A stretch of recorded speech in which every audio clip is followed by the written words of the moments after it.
영모라는 억울한 누명을 쓰고 시뻘건 화염에 휩싸인 대감집 관군들에게 끌려가면서도 아버지는 피를 토하듯 절규하는데 연아야, 너만은 반드시 살아남아야 한다.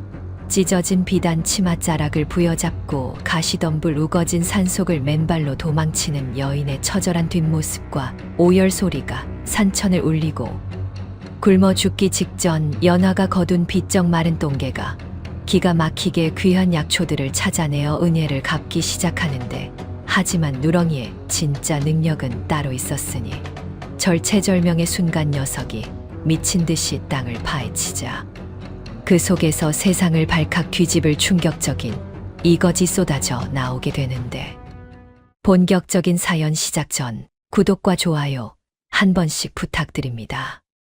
그리고 지금 어디서 이 이야기를 듣고 계신지 댓글로 남겨주세요. 댓글 남겨주신 모든 분들이 머무시는 그 자리에 이 이야기처럼 따뜻하고 기적 같은 행운만 가득하시기를 바라겠습니다. 조선 팔도의 이름난 명문가였던 홍대감댁이 하루아침에 쑥대밭이 된 것은 그해 늦가을 서리가 하얗게 내리던 어느 날 밤이었습니다. 영모라는 끔찍한 누명은 예고도 없이 들이닥쳤고 평화롭던 기와집은 순식간에 아비규환의 지옥으로 변하고 말았습니다. 시뻘건 불길이 밤하늘을 집어삼킬 듯 타오르는 가운데 관군들의 고함 소리와 사람들의 비명소리가 뒤섞여 귀를 찔렀습니다. 평생 연화를 업어 키운 유모는 겁에 질려 다리가 풀린 연화의 손목을 잡아 끌며 다급하게 외쳤습니다. 아가씨, 어서 이쪽으로 피하셔야 합니다. 어서요. 뒷문 개구멍을 통해 간신히 몸을 빠져나온 연화는 뒤를 돌아보고 싶었지만 유모는 연화의 등을 거칠게 떠밀었습니다. 관군들이 들이닥치는 소리가 바로 담장 너머에서 들려왔기 때문입니다. 연화가 울먹이며 물었습니다. 유모는 어찌하고 가란 말입니까? 유모는 단호하게 대답했습니다. 제 걱정은 마시고 어서 뛰십시오. 잡히면 죽습니다. 아가씨가 살아남는 것이 대감마님의 원한을 갚는 길입니다. 유모는 연화를 숲으로 밀어넣고는 스스로 관군들이 있는 쪽으로 뛰쳐나가며 큰 소리로 외쳤습니다. 여긴 없다. 내가 저쪽으로 도망치는 걸 보았다. 그것이 연화가 기억하는 유모의 마지막 모습이었습니다. 연화는 입술을 깨물며 칠흑 같은 어둠 속으로 가시덤불이 우거진 산속으로 미친 듯이 달리고 또 달렸습니다. 고운 비단신은 벗겨진 지 오래였고 하얀 버선발은 날카로운 돌부리에 찢겨 피투성이가 되었지만 고통을 느낄 겨를조차 없었습니다. 그렇게 며칠을 산속에서 헤매다 연화가 숨어든 곳은 인적이라고는 찾아볼 수 없는 깊은 산중에 다 쓰러져가는 화전민터였습니다. 지붕에는 구멍이 뚫려 밤하늘의 별이 보일 정도였고 벽은 금방이라도 무너질 듯 위태로웠습니다. 한때 고래등 같은 기와집에서 아랫목에 앉아 술을 놓던 귀한 규수였던 연화는 이제 찬바람을 피할 곳조차 마땅치 않은 도망자 신세가 되고 만 것입니다. 가진 것이라고는 품속에 숨겨온 엽전 몇 푼과 다 찢어진 옷가지 뿐이었습니다. 당장 먹을 것이 없어 나무 껍질을 벗겨 씹고 계곡물로 배를 채우며 연명해야 했습니다. 밤이 되면 짐승 울음소리에 몸을 떨며 잠을 청했고 낮이 되면 혹시나 관군이 쫓아올까 숨을 죽여야 했습니다. 세상 모든 불행이 연화의 작은 어깨 위에 쏟아진 듯 했습니다. 그러던 어느 날이었습니다. 며칠을 굶어 현기증이 일던 연화는 먹을 수 있는 풀뿌리라도 캘 요량으로 산비탈을 헤매고 있었습니다. 헌데 저 멀리 바위 아래 웬 선비 하나가 쓰러져 있는 것이 보였습니다. 인기척에 놀라 숨으려던 연화는 선비의 상태가 심상치 않음을 직감하고 조심스럽게 다가갔습니다. 가까이 가보니 선비의 얼굴은 흑빛으로 변해 있었고 입술은 파랗게 질려 거친 숨만 몰아쉬고 있었습니다. 다리 쪽을 보니 발목 부근에 선명한 이빨 자국 2개가 나 있었고 그 주위가 시커멓게 부어오른 것이 영락없는 독사의 소행이었습니다. 맹독을 가진 살모사에게 물린 것이 분명했습니다. 연화가 선비를 흔들며 불렀습니다. 이보시오. 정신 좀 차려보시오. 선비는 앓는 소리만 낼 뿐 정신을 차리지 못했습니다. 이대로 두면 독이 심장까지 퍼져 목숨을 잃는 것은 시간 문제였습니다. 연화는 순간 망설였습니다. 남녀가 유별한 법도상 외간 남자의 몸에 손을 댄다는 것은 있을 수 없는 일이었고, 더군다나 자신은 쫓기는 죄인의 신분이었습니다. 만약 이자가 관아의 사람이라면 자신의 목숨이 위험할 수도 있었습니다. 허나 연화의 뇌리의 사람은 살려야 한다는 아버지의 가르침이 스쳤습니다.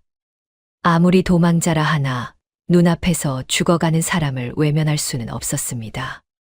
연화는 결심한 듯 자신의 치마끈을 풀어 선비의 허벅지를 단단히 묶었습니다. 독이 더 이상 위로 퍼지지 않게 하기 위함이었습니다. 그리고는 주저없이 선비의 상처난 다리에 자신의 입을 가져다 대었습니다. 연화는 맹독이 서린 시커먼 피를 입으로 힘껏 빨아내어 바닥에 뱉어내기 시작했습니다. 한 번, 두 번, 검붉은 피가 붉은 피로 바뀔 때까지 연화는 멈추지 않았습니다. 독한 독기 때문에 입안이 얼얼하게 마비되어 오고 머리가 도는 현기증이 느껴졌지만 아랑곳하지 않았습니다. 입가가 시커먼 피범벅이 되고 나서야 맑은 피가 나오기 시작했고, 그제야 연화는 거친 숨을 몰아쉬며 바닥에 주저앉았습니다. 지극정성으로 간호한 덕분인지 해가 질 무렵 선비가 간신히 눈을 떴습니다. 선비는 흐릿한 시야 속에서 입가에 피를 묻힌 채 자신을 걱정스럽게 내려다보는 여인을 보았습니다. 내가 정신을 잃었었나 보. 연화가 대답했습니다. 독사에 물리셨습니다. 다행히 독은 다 빼내었으니 이제 안정을 취하면 괜찮아지실 겁니다. 선비는 자신의 다리에 묶인 치마끈과 연화에 부르트고 피 묻은 입술을 번갈아 보며 상황을 짐작했습니다. 이름 모를 산중의 여인이 외간 남자인 자신을 살리기 위해 목숨을 걸고 독을 빨아내었다는 사실에 선비는 큰 충격을 받았습니다. 그는 사실 평범한 선비가 아니라 암행을 낳은 어사였습니다. 자맹중의 변을 당해 객사할 뻔한 것을 연화가 살려준 셈이었습니다. 선비는 몸을 일으키려 애쓰며 말했습니다. 그대의 은혜, 내 평생 잊지 않겠소. 내 반드시 보답하리다. 하지만 연화는 씁쓸하게 웃으며 고개를 저었습니다. 자신은 내일 당장 어떻게 될지 모르는 도망자 신세인데 보답이라니 가당치도 않은 말이었습니다. 보답은 바라지 않습니다. 그저 몸조심해서 가십시오. 선비는 급한 임무가 있어 지체할 수 없는 상황이었습니다. 그는 아쉬운 마음에 품을 뒤적였으나 산행 중에 짐을 잃어버려 당장 줄 수 있는 것이 없었습니다. 그때 선비의 뒤를 따르던 비쩍 마른 개 한 마리가 다가왔습니다. 털은 듬성듬성 빠지고 갈비뼈가 드러날 정도로 마른 볼품없는 누렁이였습니다. 선비는 잠시 고민하더니 누렁이의 머리를 쓰다듬으며 연화에게 말했습니다. 내가 가진 것이 없어 부끄럽소만 이 녀석을 그대에게 맡기고 싶소. 연화가 되물었습니다. 개를 말씀하시는 것입니까? 비록 볼품 없어 보이나 내 자맹기를 지켜준 영물입니다. 내가 이제 관아로 복귀해야 하여 더 이상 데리고 다닐 수가 없으니 부디 이 녀석이 생명의 은인을 지키게 해주시오. 연화는 당황스러웠습니다. 제 입 하나 풀칠하기도 힘든 판국의 짐승까지 거두라니 난감했습니다. 거절하려던 찰나 선비의 눈빛이 너무나 간곡하여 차마 거절할 수가 없었습니다. 알겠습니다. 정 그러시다면 맡아두겠습니다. 선비는 고맙다는 인사를 남기고 몇 번이나 뒤를 돌아보며 절뚝거리는 다리로 산을 내려갔습니다. 폐가마당에는 이제 연화와 누렁이 단둘만 남게 되었습니다. 찬바람이 불어와 연화의 얇은 옷깃을 파고들었습니다. 연화는 발치에 앉아 꼬리를 흔드는 누렁이를 내려다보았습니다. 녀석도 주인이 떠난 것을 아는지 모르는지 그저 연화의 눈치만 살피고 있었습니다. 녀석의 꼴이 꼭 멸문지화를 당해 오갈 데 없는 자신의 처지와 다를 바 없어 보였습니다. 너나 나나 참 기구한 팔자로구나. 연화의 한숨 섞인 혼잣말이 허공으로 흩어졌습니다. 이것이 훗날 조선 팔도를 뒤흔들 기적 같은 인연의 아주 초라하고 비참한 시작이었습니다. 선비가 떠나고 난 뒤 폐가에는 다시금 무거운 정막만이 감돌았습니다. 산짐승 울음소리조차 들리지 않는 깊은 밤, 연화는 덜컥 겁이 났습니다. 넓은 세상에 오직 저 비쩍 마른 개 한 마리와 자신, 단둘만이 남겨졌다는 사실이 뼈저리게 실감났기 때문입니다. 하지만 두려움보다 더 무섭게 연화의 숨통을 조여오는 것은 바로 지독한 배고픔이었습니다. 며칠 동안 제대로 된 끼니를 때우지 못한 연화의 뱃속에서는 요동치는 소리가 났고 눈앞이 돌지경이었습니다. 연화는 떨리는 손으로 품속 깊이 감춰두었던 보자기 하나를 꺼냈습니다. 그것은 도망칠 때 챙겨 나온 유일한 비상식량, 보리 개떡 한 덩이였습니다. 허나 며칠간 품속에서 땀과 체온에 시달린 탓인지 아니면 습한 산 기운 탓인지 개떡에서는 시큼한 쉰내가 진동을 하고 있었고 겉면에는 거뭇거뭇하게 곰팡이, 꽃이 피어 있었습니다. 예전 홍대감댁 아기씨 시절이었다면 거들떠보지도 않았을, 아니 짐승에게도 주지 않았을 상한 음식이었습니다. 허나 지금 연화에게는 이 쉰 떡 한 조각이 세상 그 무엇보다 귀한 생명줄이나 다름없었습니다. 연화는 침을 삼키며 곰팡이 핀 부분을 손톱으로 대강 긁어냈습니다. 이거라도 먹어야 살 수 있고 살아야 아버님의 원수를 갚을 수 있었습니다. 연화가 막 떡을 입으로 가져가려던 찰나였습니다. 발치에서 무언가 뜨거운 시선이 느껴졌습니다. 내려다보니 선비가 주고 간 그 누렁이가 꼬리를 바짝 내린 채 연화의 손에 들린 떡을 뚫어져라 쳐다보고 있었습니다. 녀석도 어지간히 굴렀는지 앙상하게 드러난 갈비뼈가 숨을 쉴 때마다 애처롭게 오르내리고 있었고 입가에는 침이 고여 떨어지고 있었습니다. 연화는 순간 갈등했습니다. 이 작은 떡 한 덩이는 제 배를 채우기에도 턱없이 부족한 양이었습니다. 이걸 나눠주다간 당장 내일 아침에 굶어 죽을지도 모를 일이었습니다. 연화는 애써 고개를 돌리고 떡을 베어 물려 했습니다. 하지만 녀석의 그 맑고 슬픈 눈망울, 주인을 잃고 버려진 처지가 꼭 자신을 닮은 그 눈빛이 자꾸만 마음에 걸려 목구멍으로 떡이 넘어가지 않았습니다. 깊은 한숨을 내쉰 연화는 결국 손에 들린 개떡을 반으로 떼어냈습니다. 그리고는 덜 쉰, 조금이라도 더 온전해 보이는 쪽을 누렁이의 앞으로 던져주었습니다. 먹어라. 너도 나처럼 주인을 잃고 갈 곳 없는 신세인데 우리끼리라도 나눠 먹고 살아야 하지 않겠느냐. 누렁이는 떡이 바닥에 닿기도 전에 덥석 받아 물었습니다. 어찌나 배가 고팠던지 씹지도 않고 삼키고는 더 없냐는 듯 연화를 올려다보며 꼬리를 흔들었습니다. 연화는 남은 반쪽을 입에 넣었습니다. 시큼하고 텁텁한 맛이 입안 가득 커졌지만 씹을수록 목구멍이 메어오고 눈시울이 뜨거워졌습니다. 쉰 떡 한 조각을 개와 나눠 먹는 자신의 처지가 서러워서였고 동시에 이 미물이라도 곁에 있어 준다는 사실이 묘하게 위로가 되었기 때문입니다. 그날 밤은 유난히도 혹독한 추위가 몰아닥쳤습니다. 겨울 산바람은 칼날처럼 날카로워 다 찢어진 문풍지 사이를 비집고 들어와 연화의 살을 애는 듯했습니다. 아궁이에 불을 지필 뗄감도 다 떨어진 냉골 바닥은 마치 얼음장과 같았습니다. 연화는 얇은 호치불 하나를 머리끝까지 뒤집어 쓰고 웅크렸지만 떨리는 몸을 주체할 수가 없었습니다. 이빨이 부딪히고 손발의 감각이 서서히 사라져갔습니다. 이대로 잠들면 얼어 죽을지도 모른다는 생각에 정신을 차리려 했었지만 살을 애는 추위와 밀려오는 졸음의 의식은 점점 흐릿해져 갔습니다. 아버님의 얼굴이 아른거리고 따뜻했던 옛집의 온돌방이 꿈결처럼 스쳐 지나갔습니다. 바로 그때였습니다.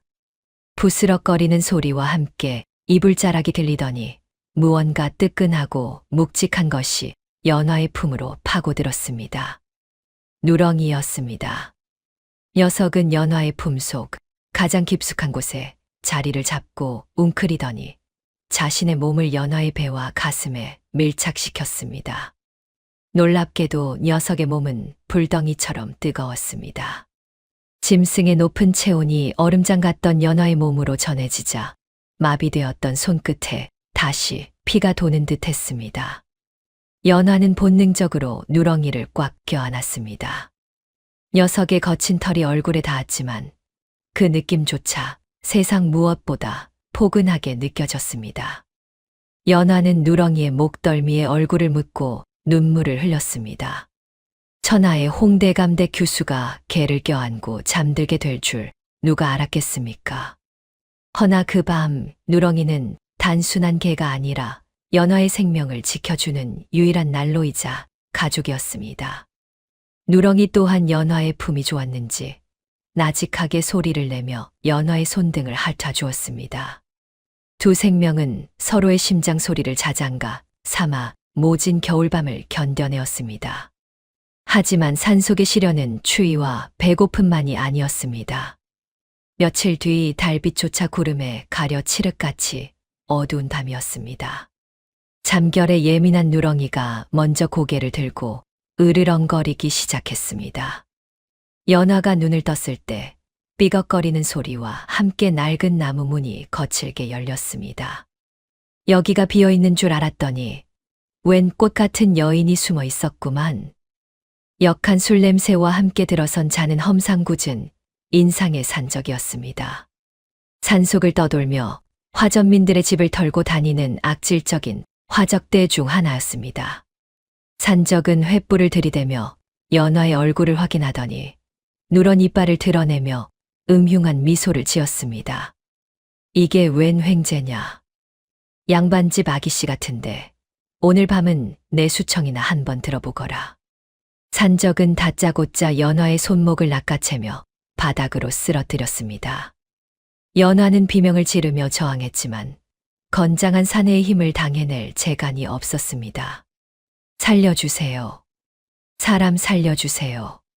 산적은 코웃음을 쳤습니다. 소리 질러봤자다. 이 깊은 산 중에 누가 듣겠느냐.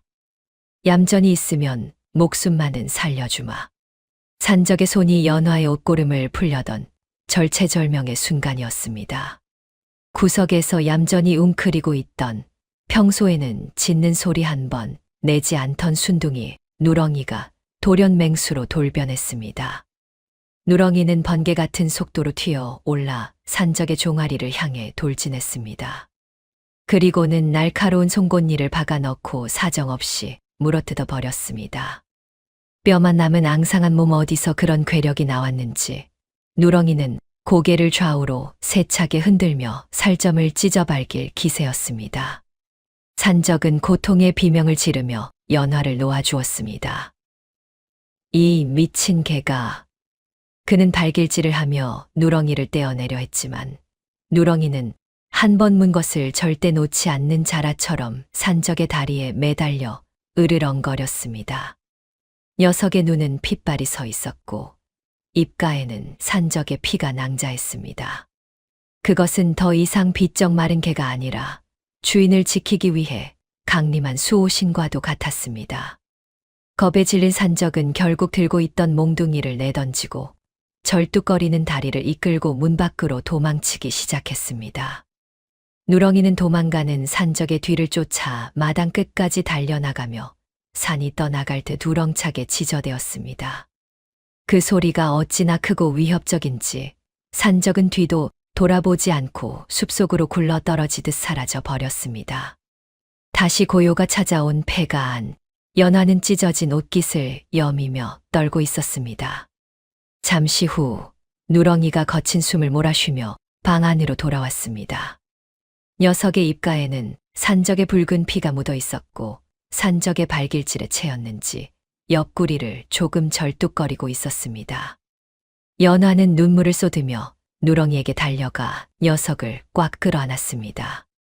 비린 피 냄새가 났지만 전혀 역겹지 않았습니다. 누렁아, 내가 나를 살렸구나.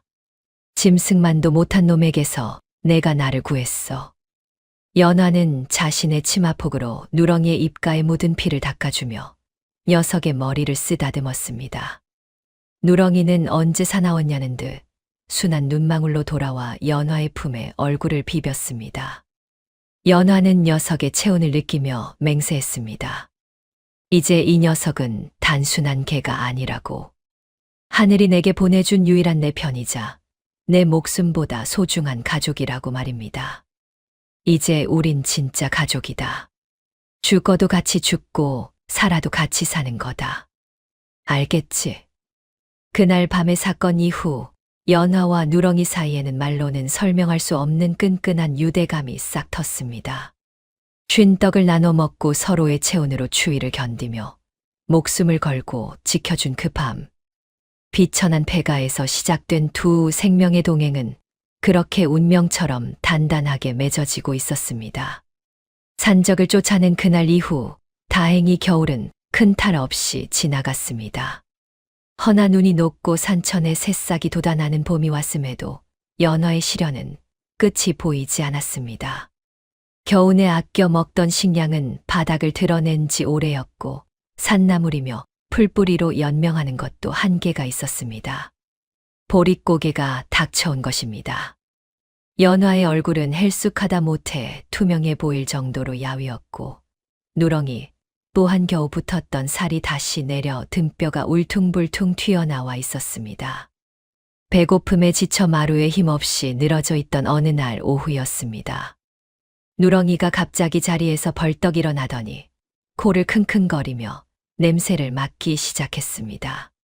연화가 힘없는 목소리로 물었습니다. 왜 그러느냐, 누렁아. 또 산짐승이라도 온 게냐? 누렁이는 대답 대신 연화의 치맛자락을 입으로 물고 잡아당겼습니다. 마치 어딘가로 가자고 재촉하는 듯 했습니다. 녀석의 눈빛이 하도 형형하여 연화는 지팡이를 짚고 힘겹게 몸을 일으켰습니다. 누렁이는 연화가 일어서자 꼬리를 흔들며 앞장서서 산비탈을 오르기 시작했습니다. 산길은 험했습니다. 사람의 발길이 닿지 않은 가시덤불 사이를 누렁이는 잘도 헤집고 다녔습니다. 숨이 턱끝까지 차올라 연화가 주저앉으려 할 때쯤 누렁이가 어느 바위 틈 앞에서 멈춰 섰습니다. 그러고는 앞발로 미친 듯이 땅을 파헤치기 시작했습니다. 연화가 물었습니다. 거기에 뭐라도 묻혀 있는 게냐? 쥐나 두더지라도 잡으려는 게야. 연화는 별 기대 없이 다가갔습니다. 그런데 누렁이가 파헤친 흙 속에서 무언가 굵직하고 하얀 뿌리가 드러나기 시작했습니다. 동시에 진하고 알싸한 향기가 코끝을 찔러왔습니다. 그것은 단순한 풀뿌리가 아니었습니다. 이건 더덕이 아니냐? 그것도 아주 오래 묵은 산더덕이다. 연화의 눈이 휘둥그레졌습니다. 흙을 털어내고 보니 어른 팔뚝만 한 굵기에 껍질이 자글자글한 것이 얼핏 봐도 십수년은 좋게 묵은 귀한 자연산 더덕이었습니다. 땅속의 흙기운을 머금고 자라 향이 어찌나 진한지 머리가 맑아질 정도였습니다. 놀라운 것은 그것 하나뿐이 아니었습니다. 누렁이가 파는 곳마다 영락없이 굵은 더덕과 산도라지가 줄줄이 딸려 나오는 것이었습니다. 세상에, 내 코가 어찌 10만이보다 더 용하구나. 연화는 배고픔도 잊은 채 맨손으로 흙을 파내었습니다. 순식간에 망태기 하나가 가득 찰 만큼의 더덕과 도라지가 모였습니다. 이것들을 장에 내다 팔면 쌀과 고기를 살 수 있을 거라는 생각에 연화의 가슴이 뛰었습니다. 하지만 기쁨도 잠시 연화의 얼굴에 다시 그늘이 드리워졌습니다. 장터에 나가려면 사람들이 많은 곳으로 가야 하는데 역적의 딸로 수배된 자신이 얼굴을 들키기라도 하면 그 길로 끝장이었기 때문입니다. 연화는 잠시 고민하다가 아궁이 쪽으로 가서 식은 숯덩이 하나를 집어들었습니다. 그러고는 고운 얼굴에 사정없이 숯검정을 문지르기 시작했습니다. 임하며 볼 턱까지 새까맣게 칠하고 머리카락도 헝크어뜨려 영락없는 숯 굽는 총각이나 거지꼴을 만들었습니다. 남루한 옷차림의 얼굴까지 이 모양이니 설마 홍대감댁 귀한 아기씨라고 의심할 사람은 없을 듯 했습니다. 누렁아, 집 잘 지키고 있거라. 내 얼른 다녀오마. 연화는 누렁이의 머리를 쓰다듬어 주고는 망태기를 짊어지고 산을 내려갔습니다. 마을 장터는 사람들로 북적였습니다. 여기저기서 흥정하는 소리, 국밥 끓이는 냄새가 진동을 하여 며칠을 굶은 연화의 정신을 혼미하게 만들었습니다. 연화는 가슴을 졸이며 약재상들이 모여있는 골목으로 들어갔습니다. 연화는 목소리를 최대한 낮게 깔고 좌판을 벌였습니다. 약초 사시오. 산에서 갓해온 더덕과 도라지입니다. 지나가던 약재상 주인이 냄새를 맡고는 걸음을 멈췄습니다. 냄새 한번 진하다. 어디 한번 봅시다. 주인은 연화의 망태기를 뒤적거리더니 눈이 번쩍 뜨였습니다. 이보게 이걸 자네가 캤는가? 이건 밭에서 키운 놈이 아니구만. 뇌두를 보니 적어도 20년은 묵은 놈이야. 산삼 못지않은 약성이 있겠어. 주인은 흙 묻은 더덕을 봄을 다루듯 만지작거렸습니다. 주변의 다른 상인들도 몰려와 구경을 하며 감탄했습니다. 연화는 혹시나 정체가 들킬까 고개를 푹 숙이고 있었지만 주인은 물건에만 정신이 팔려 연화의 얼굴 따위는 신경 쓰지 않았습니다. 좋소. 내후하게 쳐주리다. 이 정도 물건이면 도성 양반님들이나 드실 귀한 것이니. 약재상 주인은 연화의 예상보다 훨씬 많은 엽전 꾸러미를 건넸습니다. 묵직한 돈주머니를 받아든 연화의 손이 떨렸습니다. 도망자 신세가 된 이후 처음으로 제 손으로 벌어본 그리고 처음으로 만져보는 큰돈이었습니다. 연화는 몇 번이나 허리를 굽혀 인사를 하고는 도망치듯 약재상을 빠져나왔습니다. 가장 먼저 달려간 곳은 푸죽간이었습니다. 아저씨, 여기 쇠고기 국거리로 넉넉하게 한 큰만 주십시오. 그리고 쌀도 한 돼 주시고요. 고기 덩어리와 하얀 쌀밥을 받아든 연화의 발걸음은 구름 위를 걷는 듯 가벼웠습니다. 산으로 돌아오는 길, 해는 뉘엿뉘엿 지고 있었지만 연화의 마음속에는 이미 환한 보름달이 뜬 것만 같았습니다. 폐가에 도착하니 누렁이가 대문 앞까지 나와 꼬리가 떨어져라 연화를 반겼습니다. 연화는 지체 없이 솥을 걸고 불을 지폈습니다. 깨끗한 물에 쌀을 안치고 무쇠솥에는 쇠고기를 큼직하게 썰어 넣고 무와 함께 푹 끓였습니다. 얼마 지나지 않아 구수한 밥 냄새와 기름진 고깃국 냄새가 오두막을 가득 채웠습니다. 그 냄새는 단순히 음식 냄새가 아니라 살아있음을 증명하는 생명의 향기였습니다. 자, 다 되었다. 뜨거우니 조심해라. 연화는 다 끓인 장국밥을 퍼서 식기도 전에 누렁이 앞에 먼저 놓아주었습니다. 밥그릇에는 고기 건더기가 산처럼 쌓여 있었습니다. 정작 연화의 그릇에는 국물과 무몇 조각이 전부였지만 연화는 조금도 아깝지 않았습니다. 많이 먹어라, 우리 복덩이. 내 덕분에 오늘 우리가 굶어 죽지 않고 살았구나. 누렁이는 허겁지겁 고개를 쳐박고 밥을 먹기 시작했습니다. 소리를 내며 국물 한 방울까지 핥아먹는 녀석을 보며 연화는 숟가락을 든 채 흐뭇한 미소를 지었습니다. 비록 숯검정이 칠해진 얼굴에 남루한 옷차림이었지만 뜨끈한 국물이 식도를 타고 넘어가 뱃속을 데워주자 온몸에 전율이 일었습니다. 행복이 별것이더냐. 이렇게 배부르고 등이 따뜻하면 그게 행복이지. 연화는 누렁이의 머리를 쓰다듬으며 생각했습니다. 녀석의 코가 찾아낸 것은 단순한 더덕 뿌리가 아니었습니다. 그것은 절망의 늪에 빠져 있던 연화에게 다시 일어설 수 있다는 희망의 뿌리였습니다. 누렁아, 너는 전생에 나라를 구한 장수였음에 틀림없다. 그렇지 않고서야 어찌 일이 영특할꼬. 배가 부른 누렁이는 연화의 칭찬에 기분이 좋은지 바닥에 누워 배를 보였습니다. 연화는 녀석의 배를 긁어주며 웃음을 터뜨렸습니다. 참으로 오랜만에 폐가의 사람의 웃음소리가 울려 퍼지는 밤이었습니다. 하지만 이것은 누렁이가 보여줄 능력의 서막에 불과했습니다. 녀석의 코는 단순히 약초 냄새만 맡는 것이 아니었으니까요. 약초를 캐다 판 돈으로 쌀독에 쌀이 차오르고 누렁이의 갈비뼈에도 제법 살이 오를 무렵이었습니다. 산 아래 마을에서는 작은 소동이 일어났습니다. 마을의 칠성내 꼬마가 나무를 캐러 갔다가 날이 저물도록 돌아오지 않는다는 것이었습니다. 해는 넘어가고 땅거미가 내려앉는데 아이의 행방은 묘연했고 칠성내 어미는 바닥에 주저앉아 대성통곡을 하고 있었습니다.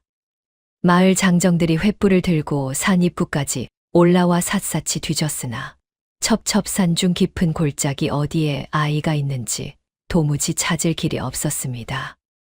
마침 장터에 들렀다 돌아오던 연화는 그 광경을 목격했습니다. 남의 일 같지가 않았습니다. 자신 또한 쫓기는 신세의 산속에서 길을 잃고 두려움에 떨었던 밤이 수없이 많았으니까요. 연화는 주위를 살피며 슬그머니 누렁이의 목줄을 풀어주었습니다. 누렁아, 내 코라면 찾을 수 있겠지. 저 불쌍한 아이 좀 찾아보렴. 연화의 말이 떨어지기가 무섭게 누렁이는 킁킁거리며 허공의 냄새를 맡기 시작했습니다. 그러더니 갑자기 짖으며 사람들이 수색하지 않은 엉뚱한 방향, 험한 가시덤불 쪽으로 튀어나가는 것이었습니다.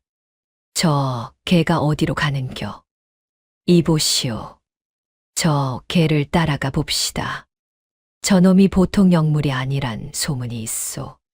지푸라기라도 잡는 심정으로 칠성아범과 장정들이 누렁이의 뒤를 쫓았습니다. 누렁이는 가시덤불을 헤치고 바위를 넘어 사람이 다니지 않는 깊은 계곡 아래쪽으로 거침없이 달려갔습니다. 한참을 달려 도착한 곳은 덩굴로 뒤덮인 작은 토굴 앞이었습니다.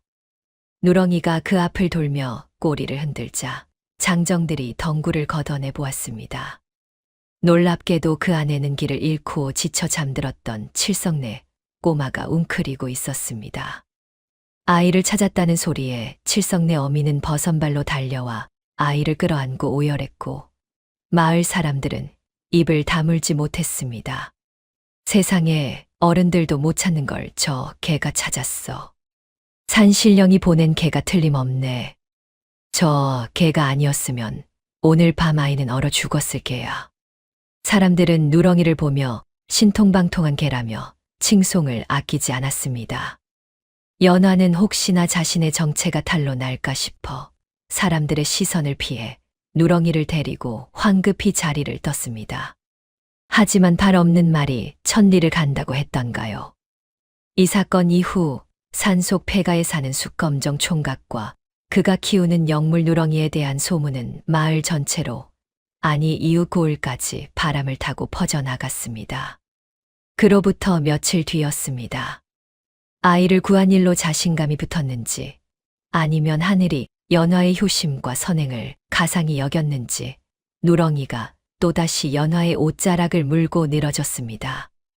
이번에는 평소 다니던 비싼 언덕이 아니었습니다. 누렁이는 한 번도 가보지 않은 산세가 험하기로 소문난 호랑이 바위 쪽으로 연화를 이끌었습니다. 누렁아, 거기는 너무 위험하다.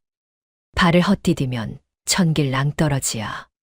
연화가 주저했지만 누렁이는 막무가내였습니다. 녀석은 절벽 끝자락에 서서 연화를 보며 빨리 오라는 듯 꼬리를 흔들며 지저대었습니다.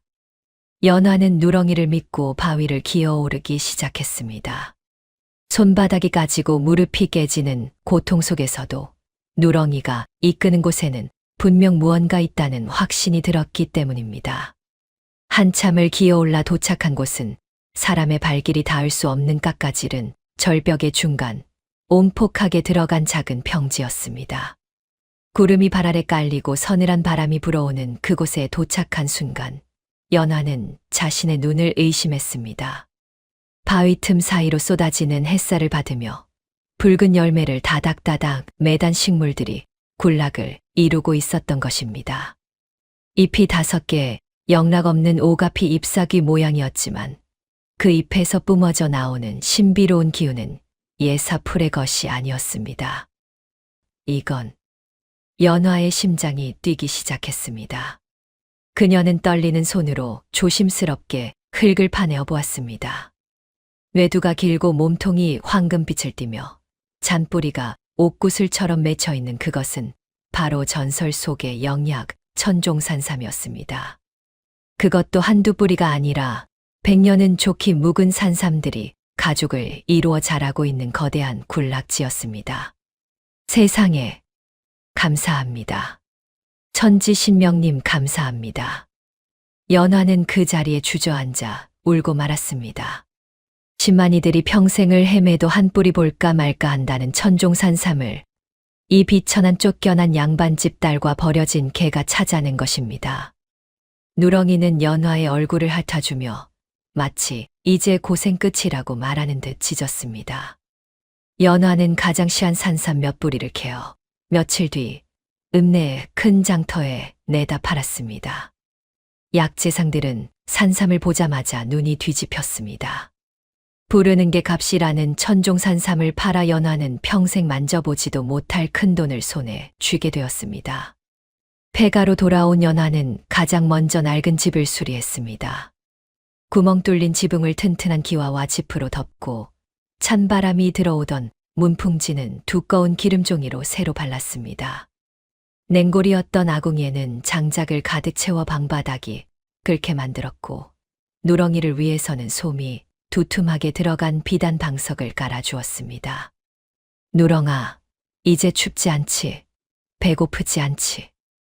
따뜻한 아랫목에 누워 배가 불룩해진 누렁이를 보며 연화는 행복에 겨운 미소를 지었습니다.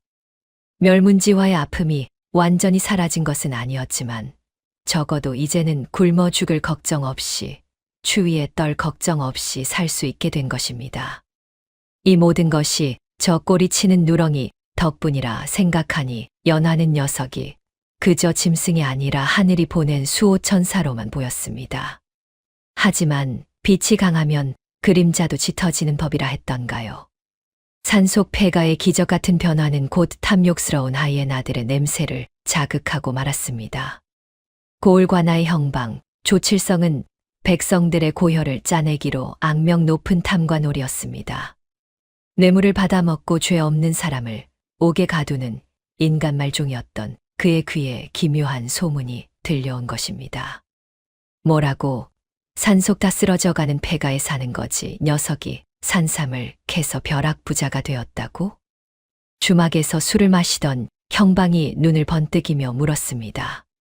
정보통인 박물장수가 대답했습니다. 예, 나리. 그뿐만이 아닙니다. 그 집에 개가 한 마리 있는데 그놈이 어찌나 영물인지 아이도 찾아내고 산삼도 찾아낸답니다. 그 숫검정 총각놈이 장터에서 비단 이불이며 쌀가마니를 사 나르는 걸 본 사람이 한둘이 아닙니다요. 형방은 술잔을 내려놓았습니다. 그의 탐욕스러운 눈동자가 뱀처럼 가늘어졌습니다. 산삼 판 돈도 탐이 났지만 그보다 더 구미가 당기는 것은 바로 그 영물이라 불리는 개였습니다. 산삼을 찾아내는 개라. 그런 보물을 산속 거지놈이 가지고 있다니. 이거야말로 돼지 목에 진주 목걸이가 아니더냐? 형방은 입가에 비릿한 웃음을 흘렸습니다.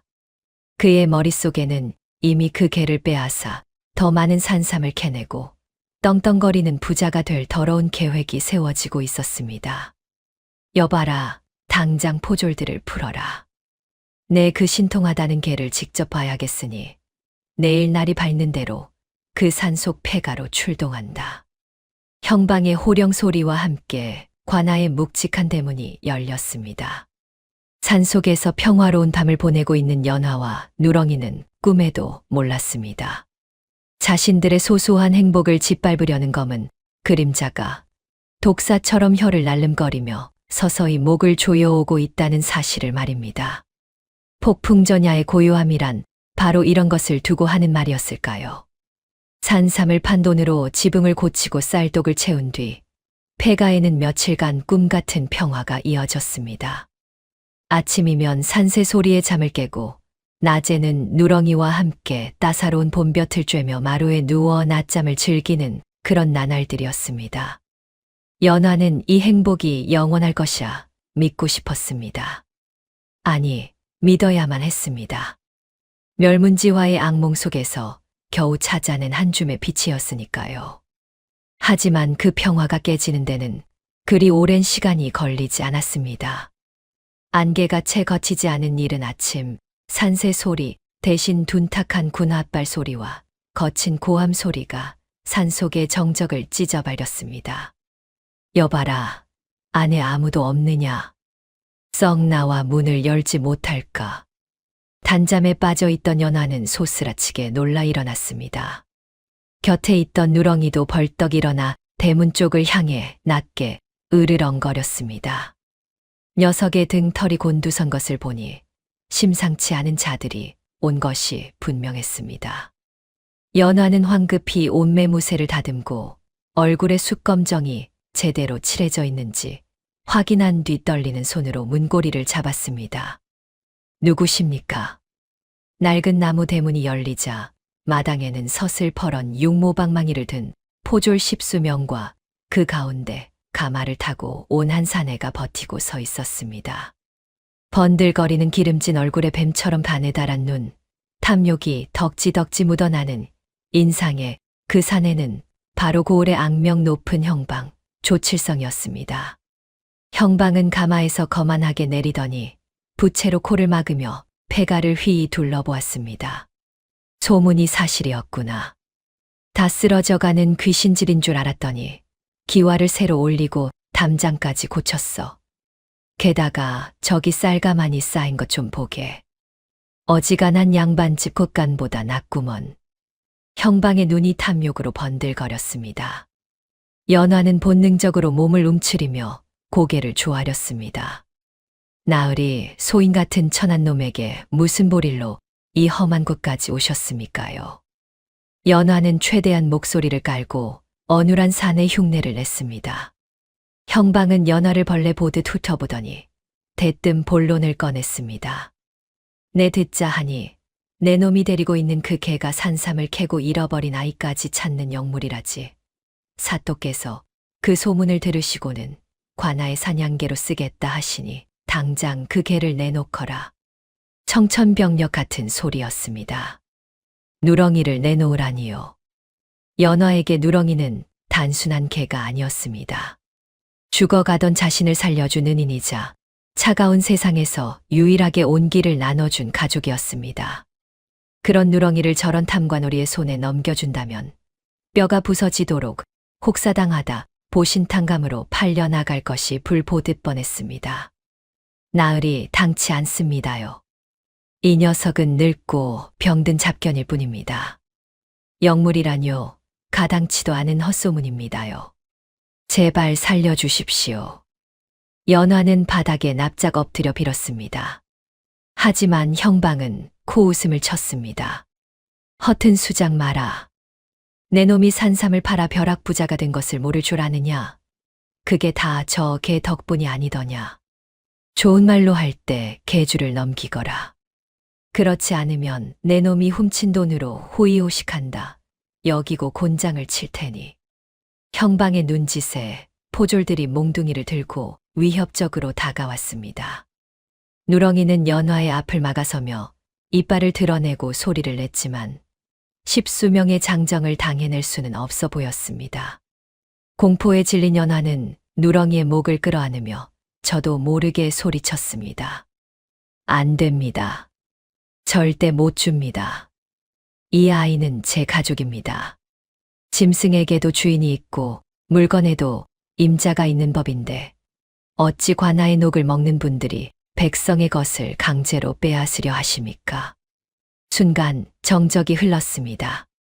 형방의 눈썹이 꿈틀거렸습니다. 방금 연화가 내뱉은 말은 산속무지렁이, 화전민이나 숯 굽는 총각이 쓸 법한 말투가 아니었습니다. 또렷한 발음, 논리 정연한 문장, 그리고 그 안에 서린 기품 있는 억양. 그것은 뼈대 있는 가문에서 교육받은 양반들의 화법이었으니까요. 형방이 천천히 연화에게 다가왔습니다. 백성의 것, 관아의 녹, 이놈 보게. 말하는 본새가 제법 유식하구나. 고개를 들어보거라. 연화가 고개를 숙인 채 떨자 형방은 거친 손으로 연화의 턱을 낚아채 강제로 들어 올렸습니다. 숯검정으로 새까맣게 칠해진 얼굴이었지만 형방의 매서운 눈썰미를 피할 수는 없었습니다. 어디 보자. 이 산골짜기에 처박혀 사는 놈치고는 목선이 너무 곱지 않으냐? 형방은 품에서 하얀 손수건을 꺼내더니 침을 뱉어 연화의 볼을 문질렀습니다. 거친 손길에 연화의 고개가 돌아가고 숯검정이 지워진 자리에는 뽀얗다 못해 눈이 부신 하얀 속살이 드러났습니다. 진을 속에 묻혀있던 백자가 드러나는 순간이었습니다. 형방의 눈이 휘둥그레졌습니다. 이건 계집이 아니냐? 그것도 아주 반반한. 형방은 무언가 짚히는 것이 있는 듯 품속에서 꼬깃꼬깃한 종이 한 장을 꺼내 펼쳤습니다. 그것은 몇 달 전 도성에서 내려온 수배 전단이었습니다. 역적 홍대감의 여식, 홍연화. 나이 15세.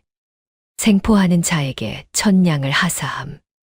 전단 속에 그려진 인물화와 숯검정이 지워진 연화의 얼굴을 번갈아 보던 형방의 입가에 비열한 미소가 번지기 시작했습니다. 이게 누구신가?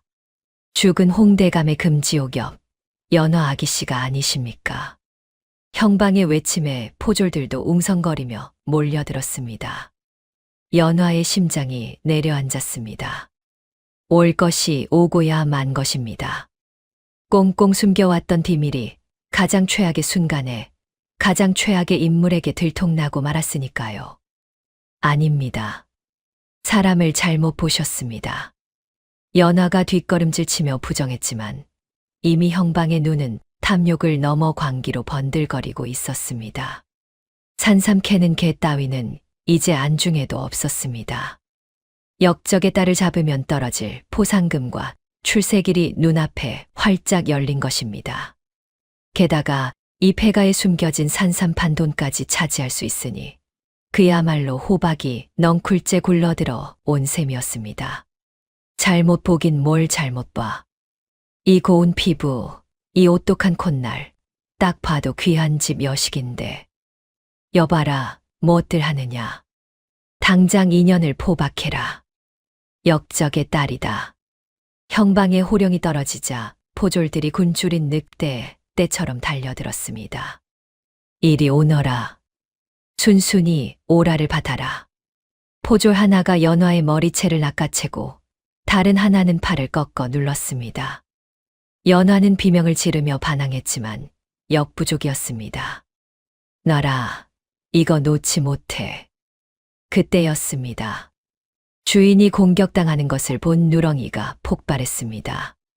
누렁이는 연화의 머리채를 잡은 포졸의 손목을 향해 몸을 날렸습니다. 날카로운 이빨이 살점을 파고들자 포졸이 비명을 지르며 떨어져 나갔습니다. 이 개새끼가. 하지만 포졸들의 수는 너무 많았습니다. 한 놈이 떨어져 나가자 세 놈이 달려들어 몽둥이로 누렁이를 내리치기 시작했습니다. 둔탁한 타격음과 함께 누렁이가 바닥에 나뒹굴었습니다. 녀석은 피를 토하면서도 다시 일어나 연화의 앞을 막아서며 이빨을 드러냈습니다. 뼈만 남았던 몸에 살이 좀 올랐다지만 무장한 장정들을 상대로는 계란으로 바위치기였습니다. 형방은 혀를 차며 싸늘하게 명령했습니다. 저 미친 개가 걸리적거리는구나. 가죽을 벗겨 방석으로 쓸 테니 당장 때려 죽여라. 그리고 집 안을 샅샅이 뒤져 돈이 될 만한 것은 쌀 한 톨까지 모조리 압수해라. 전연이 캔 산삼판 돈이 어딘가에 숨겨져 있을 게다. 평화로웠던 보금자리는 순식간에 아수라장으로 변했습니다. 쌀독이 깨지고 힘들게 장만한 소미불이 칼로 찢겨 손뭉치가 눈처럼 날렸습니다. 아궁이는 파헤쳐졌고 벽장은 부서졌습니다. 포졸들은 바닥을 뜯어내며 숨겨둔 엽전 꾸러미를 찾아내 희희낙낙거렸습니다. 나으리, 여기 돈입니다. 돈이 쏟아집니다. 연화는 포승줄에 묶인 채 무릎 꿇려져 자신의 집이, 자신의 희망이 처참하게 짓밟히는 광경을 지켜봐야만 했습니다. 바닥에는 피투성이가 된 누렁이가 가쁜 숨을 몰아쉬며 쓰러져 있었습니다. 이대로 끝나는 것인가? 아버님의 원수는 갚지도 못하고 죄 없는 누렁이까지 나 때문에 죽게 되다니. 절망이 검은 파도처럼 밀려와 연화의 가슴을 덮쳤습니다. 형방은 엽전 꾸러미를 흔들며 연화의 앞에 쪼그리고 앉아 조롱했습니다. 쯧쯧, 아기씨. 얌전히 개만 넘겼으면 목숨은 부지했을 것을. 괜히 객기를 부리다 제명을 재촉하시는구려. 내 특별히 아기씨는 관아의 기생으로 팔아넘기지 않고 이 자리에서 편안하게 조상님 곁으로 보내드리리다. 고맙지. 형방의 비열한 웃음소리가 마당을 울렸습니다. 모든 것을 잃은 연화의 눈에서 뜨거운 눈물이 흘러내려 볼에 흙먼지를 적셨습니다. 하지만 하늘이 이 가련한 영혼들을 완전히 버리지는 않았던 모양입니다. 쓰러져 있던 누렁이의 눈꺼풀이 떨리더니 녀석의 눈빛이 다시 한번 이글거리는 불꽃처럼 타오르기 시작했으니까요. 그것은 단순한 생존 본능이 아니라 주인을 지키기 위해 마지막 남은 생명력을 태우려는 비장한 각오였습니다. 운명의 수레바퀴는 이제 가장 어둡고 깊은 절벽 아래로 굴러떨어질 준비를 마쳤습니다. 자, 이제 그만 꿇어앉고 목을 내놓거라. 내 친히 단칼에 보내주마. 포승줄에 묶인 채 바닥에 내동댕이 쳐진 연화의 눈앞에서 형방 조칠성이 옆에 있던 포졸의 허리춤에서 서슬퍼런 환도를 쑥 뽑아 들었습니다. 햇빛을 받아 번뜩이는 칼날이 연화의 목을 겨누었습니다. 마당에 흩날리는 찢어진 이불솜들이 마치 때 이른 장례식의 눈발처럼 처량하게 흩날리고 있었습니다. 연화는 질끈 눈을 감았습니다. 아버님의 억울한 죽음을 밝히지도 못하고 이 깊은 산중에서 탐관오리의 칼에 비명행사하게 된 자신의 처지가 원통하여 입술을 깨물어 피가 맺혔습니다. 형방이 기합 소리와 함께 칼을 높이 쳐든 바로 그 찰나였습니다. 바닥에 피투성이가 되어 쓰러져 있던 죽은 듯 미동도 없던 누렁이가 벼락같이 몸을 일으켰습니다. 녀석의 눈은 더 이상 순한 똥개의 그것이 아니었습니다. 지옥에서 돌아온 악귀처럼 혹은 주인을 지키기 위해 강림한 수호신처럼 시뻘건 안광을 내뿜고 있었습니다. 누렁이는 앞을 가로막고 있던 포졸의 다리 사이를 비집고 총알처럼 튀어 올랐습니다. 목표는 단 하나, 연화의 목을 치려는 형방의 팔뚝이었습니다. 둔탁한 파열음과 함께 형방의 비명이 산천을 울렸습니다. 누렁이의 날카로운 송곳니가 형방의 팔뚝 깊숙이 박혔고 야수와 같은 턱, 힘이 뼈를 으스러뜨릴 듯 조여들었습니다. 형방은 고통에 몸부림치며 들고 있던 칼을 땅바닥에 떨어뜨렸습니다. 이 미친 개가 내 팔. 형방이 팔을 휘저으며 누렁이를 떼어내려 했지만 녀석은 공중에 매달린 채로도 절대 입을 벌리지 않았습니다. 오히려 몸통을 세차게 흔들며 상처를 더욱 깊게 헤집어 놓았습니다. 붉은 선혈이 형방의 비단 소매를 적시고 사방으로 튀었습니다. 나으리. 갑작스러운 사태에 연화를 붙잡고 있던 포졸들이 당황하여 우르르 형방 쪽으로 몰려들었습니다. 그 혼란의 틈을 연화는 놓치지 않았습니다. 죽음의 문턱에서 돌아온 생존 본능이 그녀의 몸을 움직였습니다. 연화는 자신을 놓친 포졸을 어깨로 강하게 밀쳐내고 바닥에 떨어진 낫을 주워 포승줄을 끊으려 애썼습니다. 하지만 밧줄은 너무 단단했고 시간은 없었습니다. 누렁아, 이제 됐다. 어서 도망쳐. 연화의 외침에 그제야 누렁이는 형방의 팔을 놓고 바닥으로 착지했습니다. 하지만 녀석도 성한 몸은 아니었습니다. 포졸들의 매질에 다리를 심하게 절고 있었고 입가에는 피거품이 일고 있었습니다. 형방은 피칠갑이 된 팔을 부여잡고 악귀처럼 소리를 질렀습니다. 죽여. 전현과 저 개새끼를 당장 쳐 죽여라. 어차피 역적의 딸이니 죽여서 산에 묻으면 그만이다. 내가 곧 법이니라. 형방의 도끼 어린 명령에 포졸들이 창과 활을 겨누며 달려들었습니다. 연화는 아직 묶여있는 손으로 누렁이의 목을 감싸 안고 뒷마당 쪽으로 내달리기 시작했습니다. 그곳은 험한 가시덤불이 우거진 길이 없는 산비탈이었습니다. 거기 서라. 활을 쏴라. 한 놈도 살려보내지 마라. 날카로운 파공음과 함께 화살이 연화의 귀 옆을 스치고 지나가 나무 기둥에 박혔습니다. 연화는 비명조차 지르지 못한 채 가시덤불이 살을 찢고 나뭇가지가 얼굴을 핥히는 것도 모른 채 미친 듯이 뛰었습니다.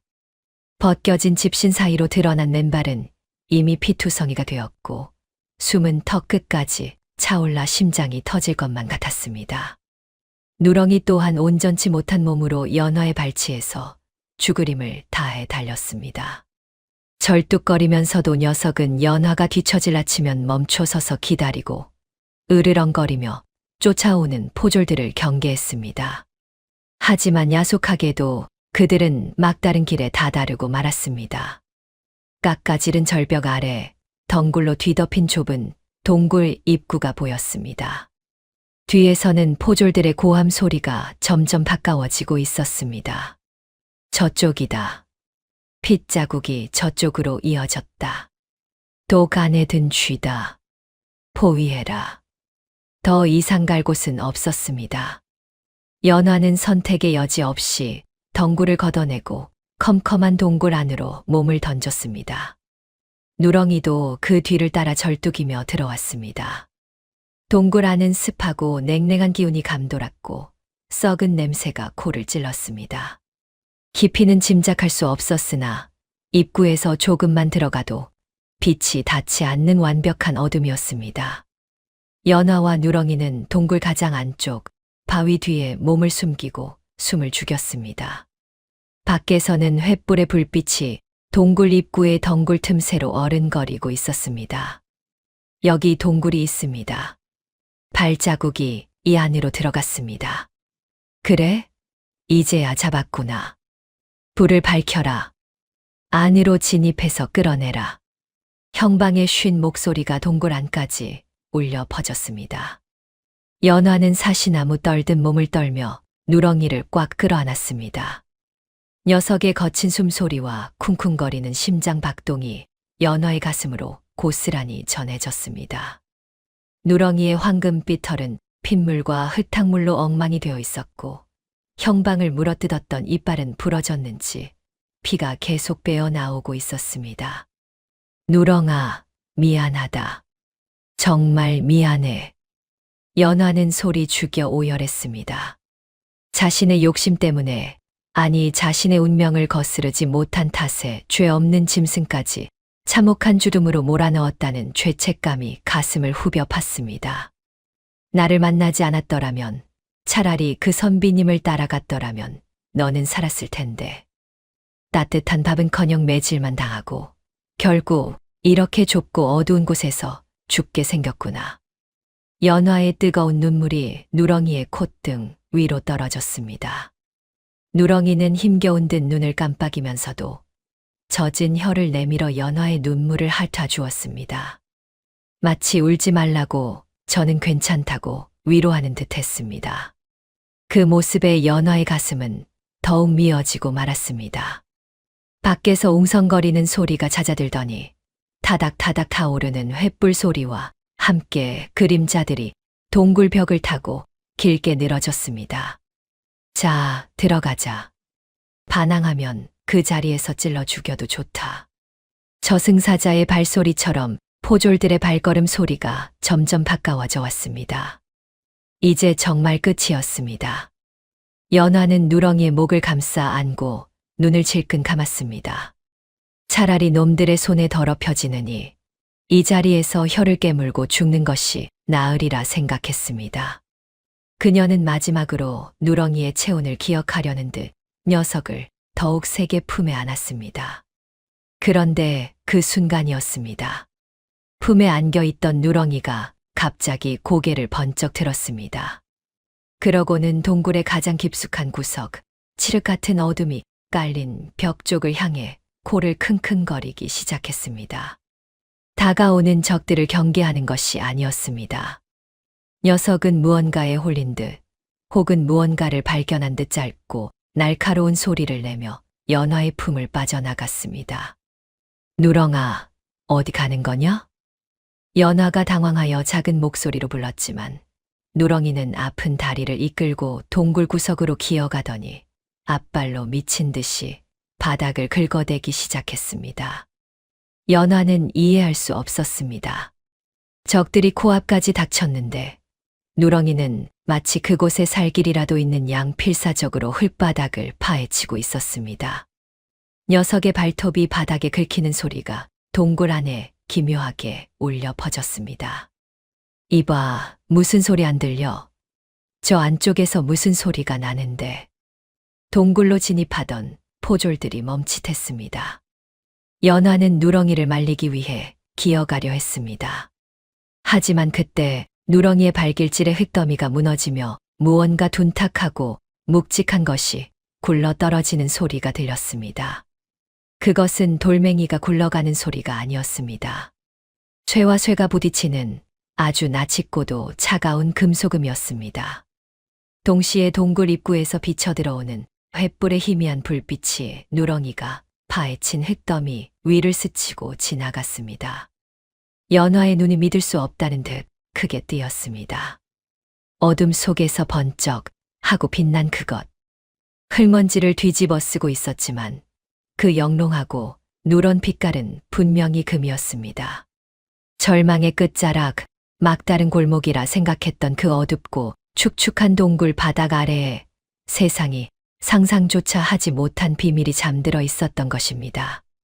쫓기는 도망자와 버려진 개가 당도한 이 막다른 곳은 무덤이 아니었습니다. 그것은 십수년 전 사라졌던 전설 속의 보물, 화적대들이 관아를 털어 숨겨두었다던 바로 그 비밀 작물 창고의 입구였던 것입니다. 누렁이의 코가 주둠의 냄새 대신 황금의 냄새를 맡은 것이었습니다. 찾았다. 이 안쪽이다. 동굴 입구에서 터져 나온 포졸의 외침은 마치 사형 선고와도 같았습니다. 연화는 숨이 턱 막혀왔습니다.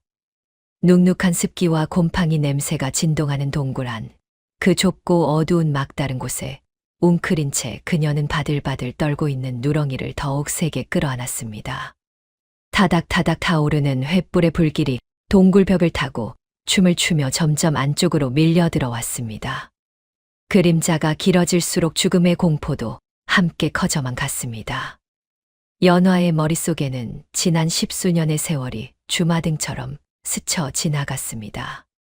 비단 옷을 입고 글을 읽던 어린 시절, 아버지가 역적으로 몰려 끌려가던 그날의 비명, 산속을 헤매며 씹었던 나무 껍질의 쓴맛, 그리고 누렁이와 나눠 먹었던 쉰 떡 한 조각의 시큼한 기억까지. 결국 이렇게 끝나는구나.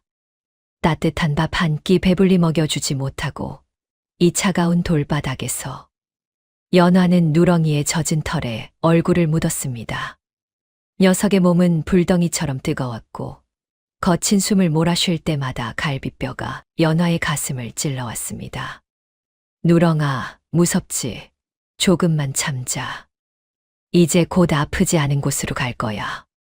그곳에 가면 내가 매일매일 고깃국을 끓여줄게.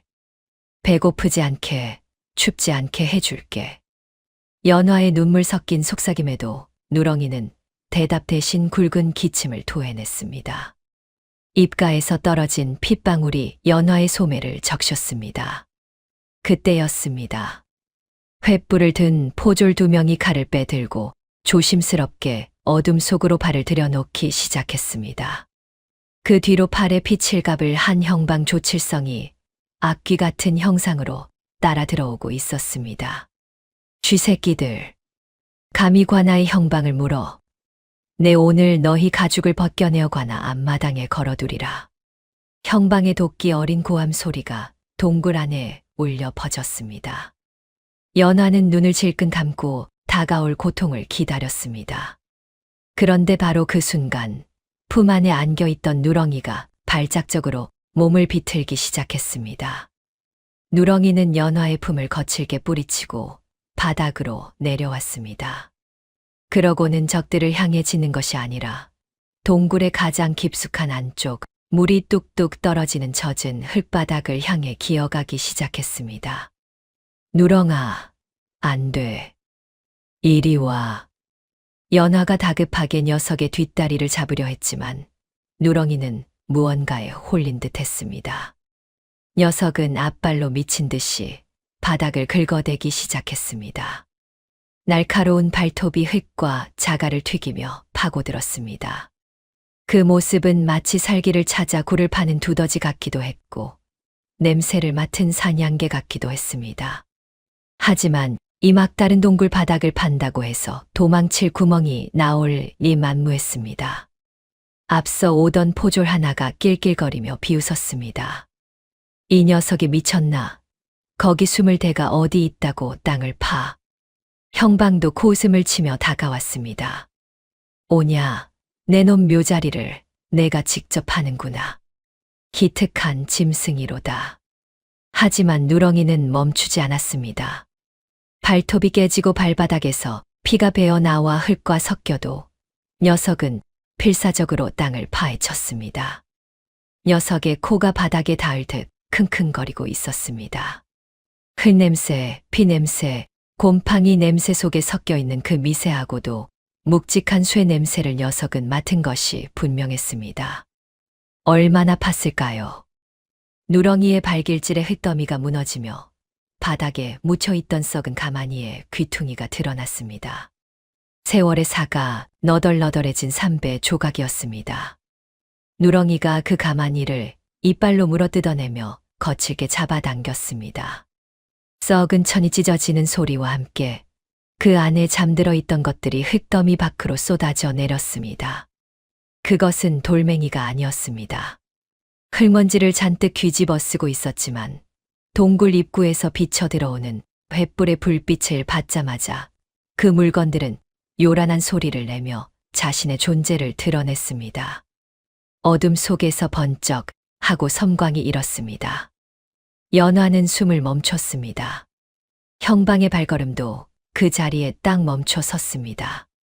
포졸들이 들고 있던 횃불이 흔들리며 동굴 안을 환하게 비추자 누렁이가 파헤친 구덩이 속에서 믿을 수 없는 광경이 펼쳐졌습니다. 찬란한 황금색이었습니다. 주먹만한 금덩어리, 은으로 만든 촛대, 옥으로 깎은 비녀, 그리고 엽전 꾸러미가 산더미처럼 쌓여 쏟아져 나온 것입니다. 그것은 단순한 쌈짓돈 수준이 아니었습니다. 좋기 괴짝 서너 개는 채우고도 남을 만큼 막대한 양의 금은보화였습니다. 이건 연화의 입이 딱 벌어졌습니다. 이것은 십수년 전 인근 고을을 털며 악명을 떨쳤던 도적대 흑풍회가 관아의 창고와 부잣집들을 털어 숨겨두었다던 전설 속의 작물이었습니다. 도적대가 토벌당한 후 아무도 찾지 못해 뜬 소문으로만 치부되었던 그 보물 창고가 바로 이 버려진 동굴 바닥 아래 잠들어 있었던 것입니다. 누렁이의 코는 주름의 냄새가 아니라 흙 속에 묻혀있던 이 엄청난 금속의 냄새를 맡았던 것입니다.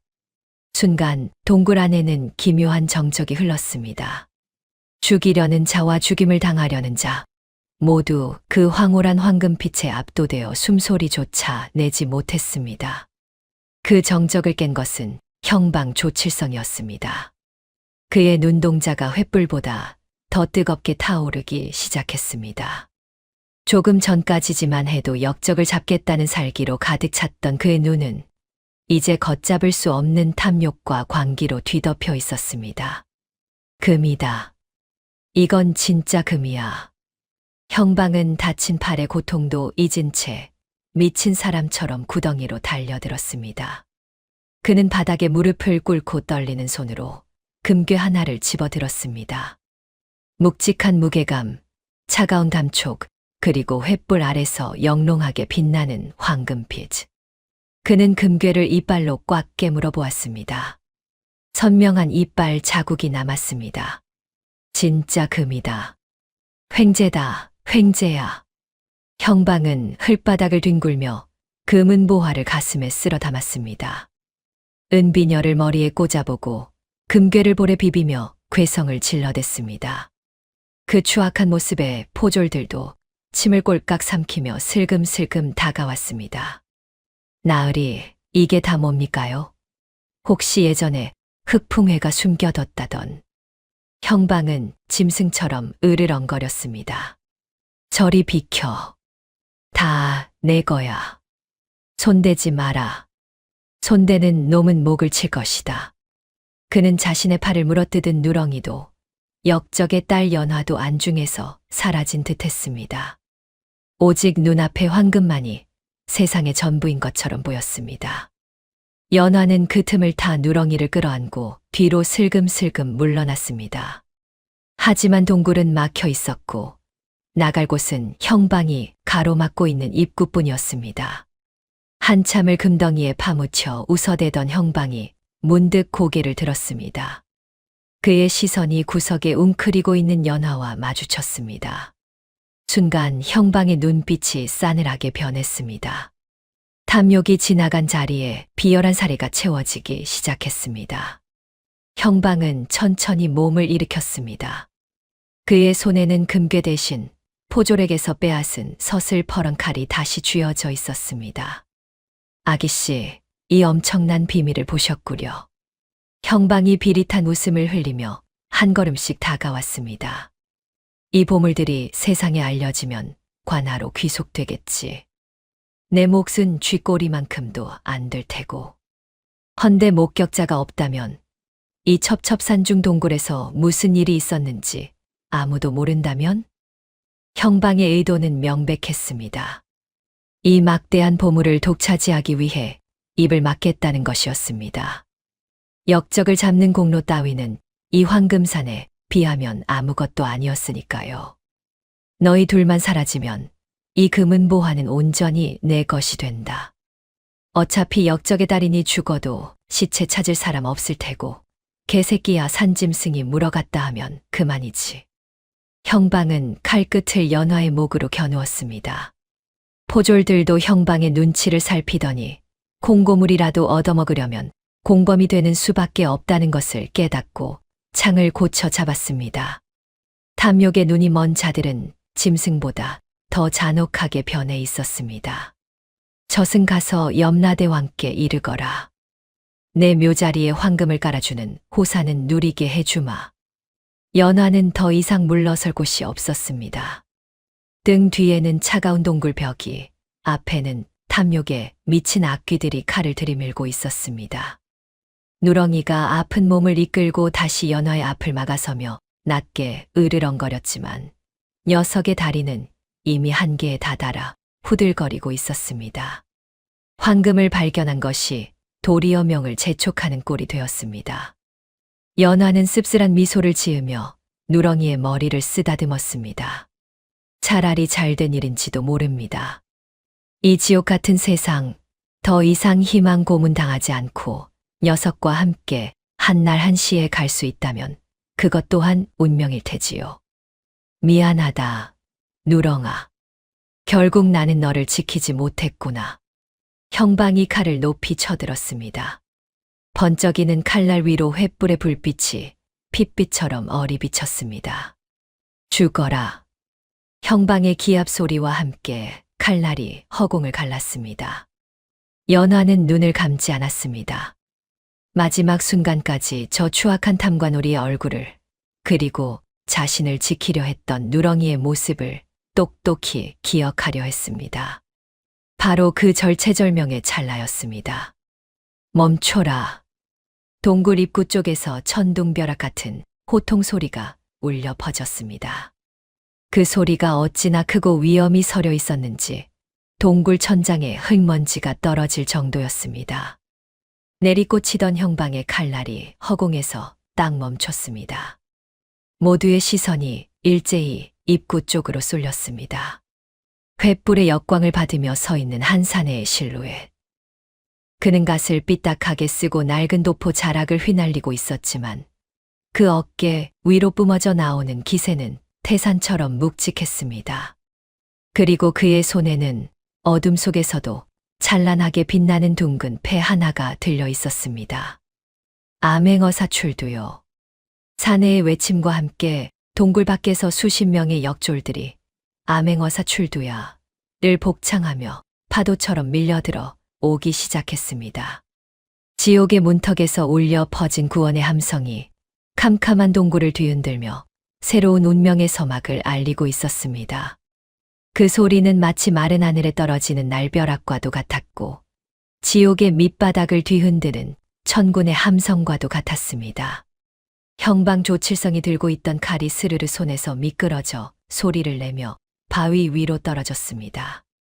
그의 얼굴에서 핏기가 싹 가시고 조금 전까지 번들거리던 탐욕의 광기는 순식간에 공포로 뒤바뀌어 일그러졌습니다. 동굴 입구 횃불의 역광을 받으며 서 있던 사내가 천천히 걸어 들어왔습니다.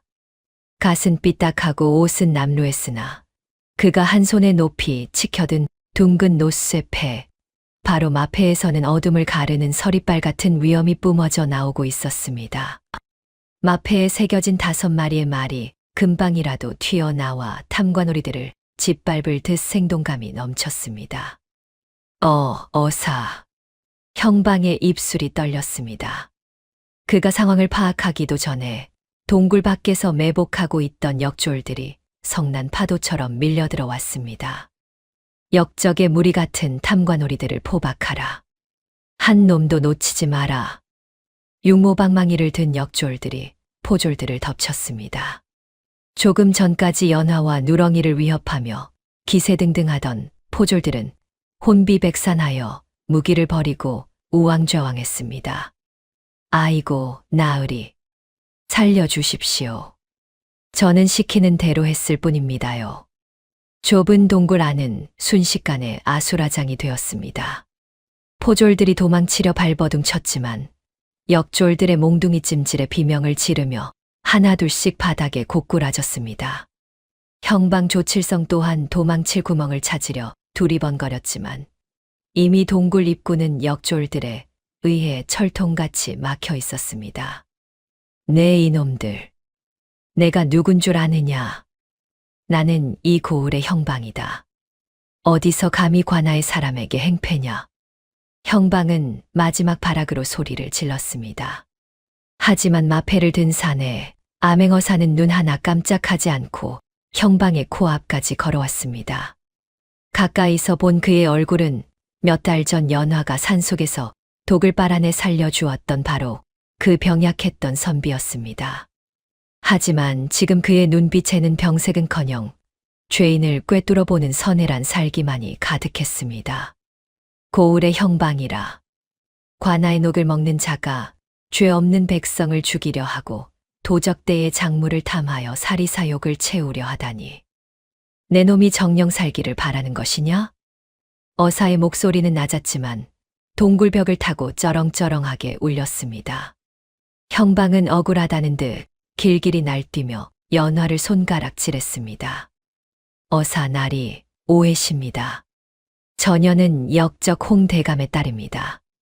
조정에서 수배령이 내려진 중죄인을 잡으려던 참이었습니다. 그리고 이 금괴들은 그래 역적의 자금을 압수하려던 것입니다. 저는 나라를 위해 충성을 다한 죄밖에 없습니다. 형방은 끝까지 자신의 죄를 덮어씌우려 했습니다.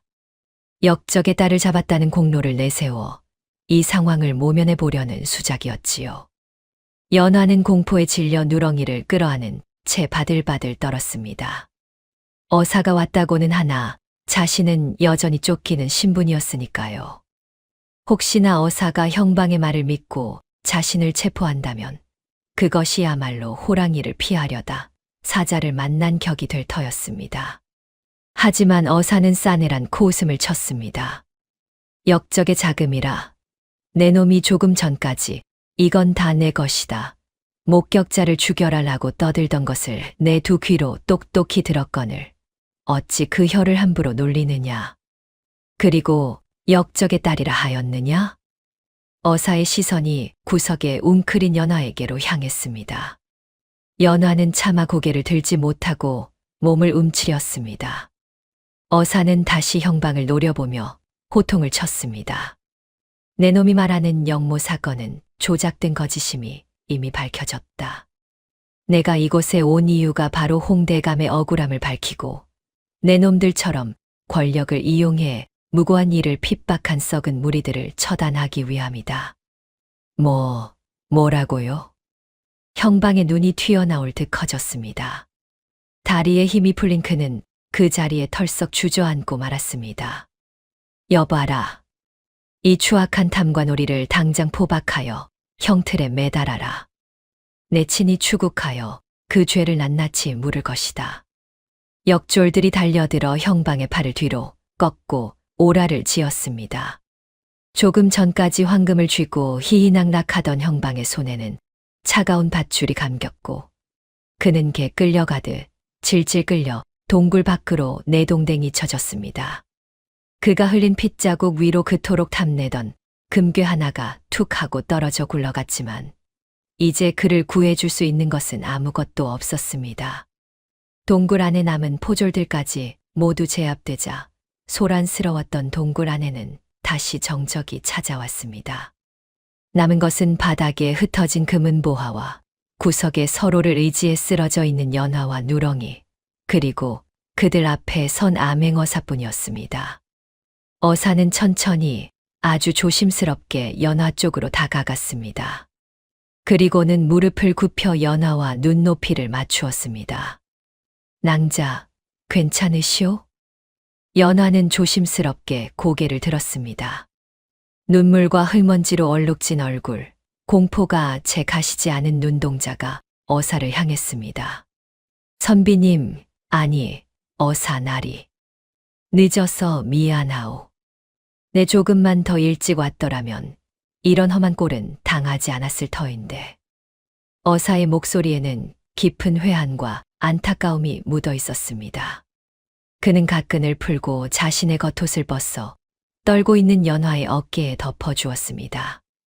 따뜻한 체온이 전해지자 연화의 눈에서 참았던 눈물이 쏟아졌습니다. 안도감과 서러움이 뒤섞인 눈물이었습니다. 그때 연화의 품에 안겨있던 누렁이가 힘겹게 고개를 들었습니다. 녀석은 어사를 알아보았는지 꼬리를 바닥에 탁탁 치며 쉰 목소리로 낑낑거렸습니다. 녀석의 온몸은 상처투성이에 피딱지가 앉아 있었지만 옛 주인을 반기는 그 눈빛만은 여전히 맑고 충직했습니다. 어사는 누렁이의 처참한 몰골을 보고 가슴이 미어지는 듯했습니다. 이 녀석, 나를 기억하는구나. 제 주인을 지키겠다고 이 작은 몸으로 그 모진 매를 다 견뎌내다니. 어사는 떨리는 손으로 누렁이의 피 묻은 머리를 쓰다듬었습니다. 내가 너를 두고 갈 때 은인을 지켜달라고 부탁했더니 정말로 목숨을 걸고 약속을 지켰구나. 내가 나보다 낫다. 내가 사람보다 훨씬 낫구나. 어사의 눈시울도 붉어졌습니다. 그는 품에서 귀한 상처 약을 꺼내 연화에게 건네주었습니다. 일단 이것으로 응급처치부터 합시다. 낭자도 이 녀석도 치료가 시급하오. 연화는 약을 받아 누렁이의 상처에 발라주었습니다. 따가울 법도 한데 누렁이는 얌전히 연화의 손길을 받아들였습니다. 그 모습을 지켜보던 어사가 부드러운 목소리로 말했습니다. 낭자, 이제 도망치지 않아도 돼요. 홍대감의 누명은 벗겨졌고 조정에서는 잃어버린 낭자를 찾고 있소. 낭자는 이제 죄인이 아니오. 그게 정말입니까? 정말 우리 아버님의 원한이 풀린 것입니까? 그렇소. 내가 증인이고 이 마패가 증거요. 이제 세상 밖으로 당당히 나가도 아무도 낭자를 해치지 못할 것이요. 연화는 그제야 긴장이 풀리며 다리에 힘이 빠졌습니다. 십수년을 짓눌러 왔던 역적의 딸이라는 멍해가 벗겨지는 순간이었습니다. 그녀는 누렁이를 꼭 끌어안으며 소리내어 울었습니다. 그것은 기쁨의 울음이자 그동안의 고통을 씻어내는 해방의 울음이었습니다. 어사는 역졸들을 시켜 동굴 바닥에 널려있는 금은 보화를 수거하게 했습니다. 이 재물들은 모두 국고로 환수될 것이나 이것을 찾아낸 공로 또한 적지 않소. 낭자와 이 영특한 개가 아니었다면 이 보물들은 영원히 어둠 속에 묻혀 있거나 탐관오리의 배를 불리는 데 쓰였겠지요. 어사는 횃불 아래 번쩍이는 금괴 하나를 집어들며 말했습니다. 허나 황금보다 더 귀한 것은 죽음의 공포 앞에서도 서로를 버리지 않은 두 생명의 의리일 것이요. 오늘 밤 이 동굴에서 가장 빛나는 것은 저 금덩이가 아니라 바로 당신들입니다. 어사는 손을 내밀어 연화를 일으켜 세웠습니다. 가십시다. 이제 어둡고 축축한 동굴은 뒤로 하고 따뜻한 밥과 깨끗한 옷이 있는 곳으로. 누렁이에게도 배불리 고기를 먹여야 하지 않겠소. 연화는 어사의 손을 잡고 일어섰습니다. 다리를 저는 누렁이도 힘을 내어 네 발로 섰습니다. 세 사람은 역졸들의 호위를 받으며 동굴 밖으로 걸어 나갔습니다. 동굴 입구 너머로 길고 길었던 밤이 지나고 여명이 밝아오고 있었습니다. 붉게 떠오르는 태양은 지난밤의 악몽을 걷어내고 연화와 누렁이 앞에 펼쳐질 새로운 삶을 축복하듯 눈부시게 빛나고 있었습니다. 이제 남은 것은 그동안 쌓인 한을 풀고 진정한 보상을 받는 일뿐이었습니다. 동굴에서의 소동이 정리되고 날이 완전히 밝았을 때 고을 관아의 풍경은 그야말로 개벽과도 같았습니다. 암행어사 출두 소식은 삽시간에 퍼져나가 관아 앞마당은 구경 나온 백성들로 발 디딜 틈 없이 인산인해를 이루었습니다. 그동안 형방 조칠성의 수탈에 신음하던 백성들은 그가 포승줄에 묶여 끌려오는 모습을 보기 위해 새벽부터 몰려들었던 것입니다. 관아의 정청, 높디 높은 대청마루에는 낡은 갓을 쓴 암행어사가 위엄있게 앉아 있었고 그 아래 마당에는 형방과 포졸들이 무릎이 꿇린 채 벌벌 떨고 있었습니다. 한때 고을의 왕처럼 군림하며 백성들을 벌레 취급하던 형방의 꼴은 참으로 가관이었습니다. 비단옷은 흙투성이가 되었고 상투는 풀어에 젖어 산발이 되었으며 누렁이에게 물린 팔은 피에 젖어 축 늘어져 있었습니다. 죄인 조칠성은 고개를 들어 나를 보라. 어사의 서리빨 같은 호통이 떨어지자 형방이 흠칫 놀라 고개를 들었습니다. 내 죄를 내가 알렸다. 관아의 형방이라는 자가 직권을 남용하여 세금을 횡령하고 죄 없는 백성들을 옥에 가두어 재물을 갈취하였으며 급기야는 도적대가 숨겨둔 작물을 발견하고도 이를 국고에 귀속시키기는커녕 사리사욕을 채우려 했다. 또한 자신의 범죄를 은폐하기 위해 무고한 여인과 짐승을 살해하려 하였으니 그 죄가 하늘을 찌르고도 남는다. 어사의 목소리가 하나하나 비수가 되어 꽂힐 때마다 형방의 얼굴은 백지장처럼 하얗게 질려갔습니다. 하지만 그는 마지막까지 살기를 찾으려 발악했습니다. 억울합니다.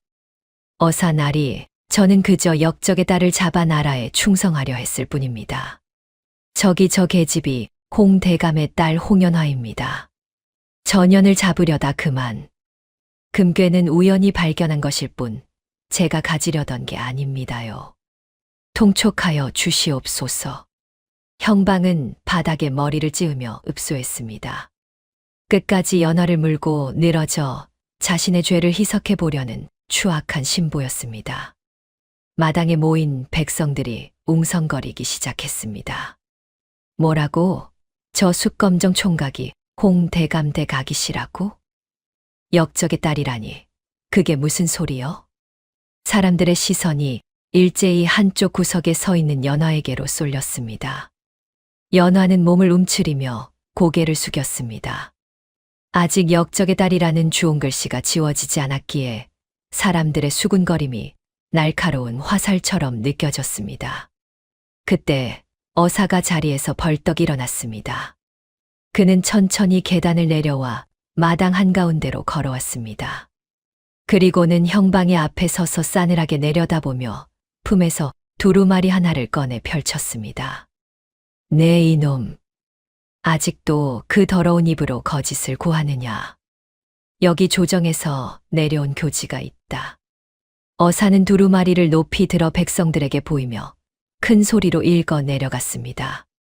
내 이미 내려오기 전 홍대감의 무고함을 입증할 증거를 확보하여 전하께 보고 드렸고 이에 전하께서 친히 이 교지를 내려주셨다. 단지 그 여식을 찾지 못해 전하지 못했을 뿐이다. 전 이조 참판 홍대감의 영모 혐의는 간신배들의 모함임이 명백히 밝혀졌기에 이에 그 죄를 사하고 삭탈되었던 관직을 복원하며 그 가문의 명예를 회복시키노라. 또한 멸문지화의 위기 속에서 살아남은 여식 홍연화에 대한 수배령을 즉각 철회하고 그를 안전하게 보호하여 가문을 잇게 하라. 어사의 낭랑한 목소리가 관아 앞마당에 울려 퍼졌습니다. 순간 웅성거림이 뚝 그치고 정적이 흘렀습니다. 연화는 자신의 귀를 의심했습니다. 꿈인가 싶어 멍하니 어사를 바라보았습니다. 들으셨습니까? 아버님의 누명이 벗겨졌다고요? 그렇소, 낭자. 이제 낭자는 죄인이 아니오. 당당한 홍대감 댁의 여식이오. 어사는 연화에게 다가와 부드러운 미소를 지었습니다. 그제야 참고 참았던 울음이 터져 나왔습니다. 십수년 짐승처럼 산속을 헤매며 숨죽여 울었던 그 서러운 세월이 눈물과 함께 씻겨 내려가는 듯했습니다. 아버님, 아버님. 연화는 바닥에 주저앉아 통곡했습니다. 백성들도 그 모습을 보며 눈시울을 붉혔습니다. 역적의 딸이라 손가락질 받던 여인이 사실은 가장 억울한 피해자였다는 사실에, 그리고 그녀가 겪었을 모진 고초가 짐작되어 여기저기서 훌쩍이는 소리가 들려왔습니다. 형방은 이제야말로 끝장임을 직감했습니다. 교지가 내려온 이상 더 이상 연화를 핑계 삼을 수도 없게 된 것입니다. 여봐라. 저 탐관오리 조칠성을 당장 형틀에 묶어라. 곤장으로 매우 쳐서 다리를 분질러 놓고 함거에 실어도성으로 압송하여 그 죄를 엄히 물을 것이다. 역졸들이 달려들어 형방을 형틀에 묶었습니다. 살려주십시오. 나리, 한 번만 용서해 주십시오. 곤장이 형방의 볼기짝을 내리칠 때마다 비명소리가 터져 나왔습니다. 백성들은 그 소리를 들으며 10년 묵은 체증이 내려가는 듯 환호했습니다. 죄 지은 자는 벌을 받고 억울한 자는 누명을 벗는 사필 귀정의 순간이었습니다. 형방의 처단이 마무리되자 어사는 다시 연화에게로 다가왔습니다. 그러더니 놀랍게도 많은 백성이 보는 앞에서 허리를 깊이 숙여 연화에게 정중한 절을 올리는 것이었습니다. 어사 나리, 어찌 이러십니까?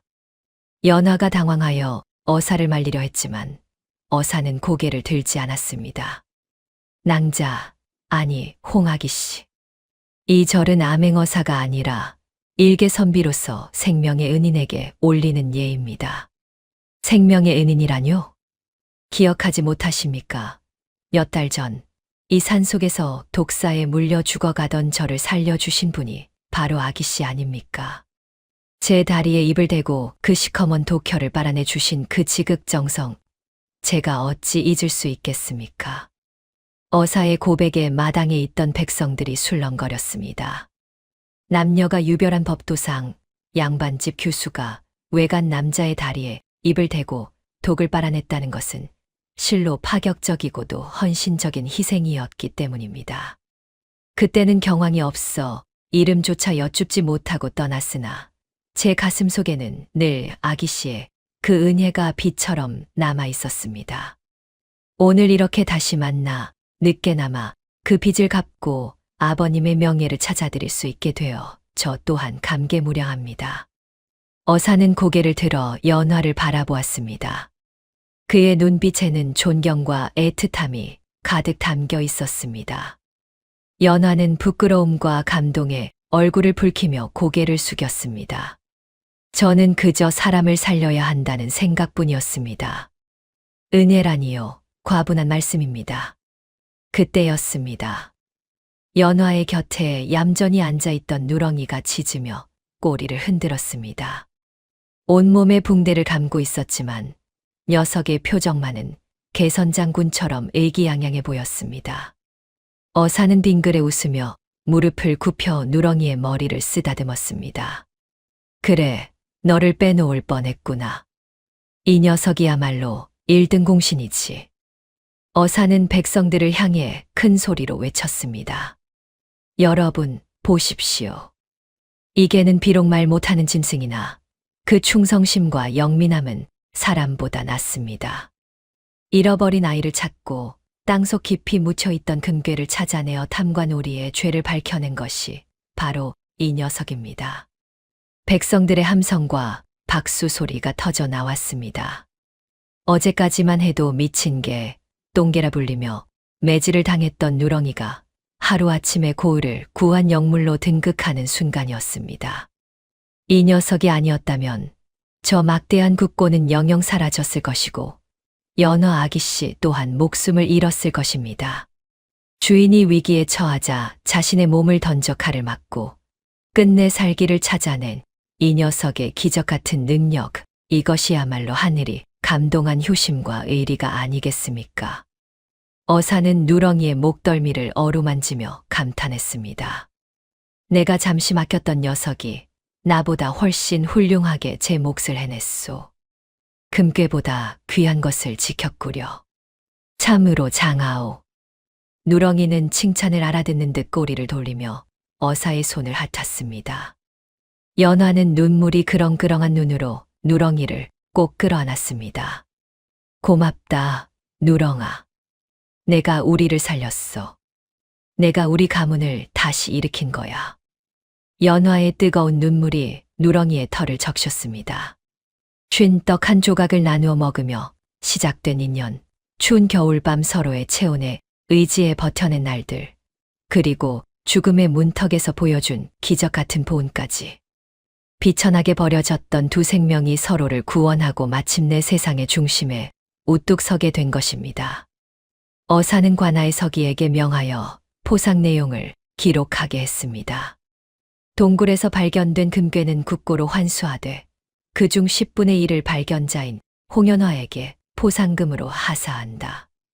또한 이 영특한 개에게는 관아에서 매달 최상급 고기와 쌀을 지급하여 평생 굶주리지 않게 하라. 이것은 나라가 내리는 상이자 정의를 지킨 이들에 대한 당연한 보답이다. 백성들의 환호성이 하늘을 찔렀습니다. 연화는 쏟아지는 햇살 아래서 활짝 웃었습니다. 10년 만에 처음으로 지어보는 그늘 한 점 없는 환한 미소였습니다. 곁에선 누렁이가 짖으며 연화의 치맛자락을 물고 장난을 쳤고 그 모습을 바라보는 어사의 눈빛은 봄바람처럼 따스했습니다. 악인은 처벌받고 선인은 보상받는 결말. 억울함이 풀리고 상처가 치유되는 그 완벽한 승리의 현장에서 연화와 누렁이는 이제 더 이상 도망자가 아니었습니다. 그들은 세상에서 가장 존귀하고 당당한 주인공이었습니다. 모진 비바람이 몰아치던 겨울이 가고 마침내 홍대감 댁터에도 따스한 봄이 찾아왔습니다. 영모라는 억울한 누명으로 잿더미가 되었던 그 폐허 위에는 이제 예전보다 더 웅장하고 화려한 99칸 기와집이 위용을 자랑하며 들어서 있었습니다. 새로 올린 기와는 햇살을 받아 검푸르게 빛났고 쭉 뻗은 처마 곡선은 학이 날개를 편 듯 우아했습니다. 담장 너머로는 매화와 산수유가 흐드러지게 피어 향긋한 꽃냄을 풍기고 있었습니다. 마님, 진지 드실 시간입니다. 곱게 차려입은 하녀들이 줄을 지어 안채로 들어섰습니다. 그 중심 대청마루 가장상석에는 비단 저고리에 옥색 치마를 입은 연화가 단아하게 앉아 있었습니다. 산속 폐가에서 숯검정을 칠하고 떨던 도망자의 모습은 온데간데 없고 이제는 누가 보아도 기품이 흐르는 명문가의 안방마님 그 자체였습니다.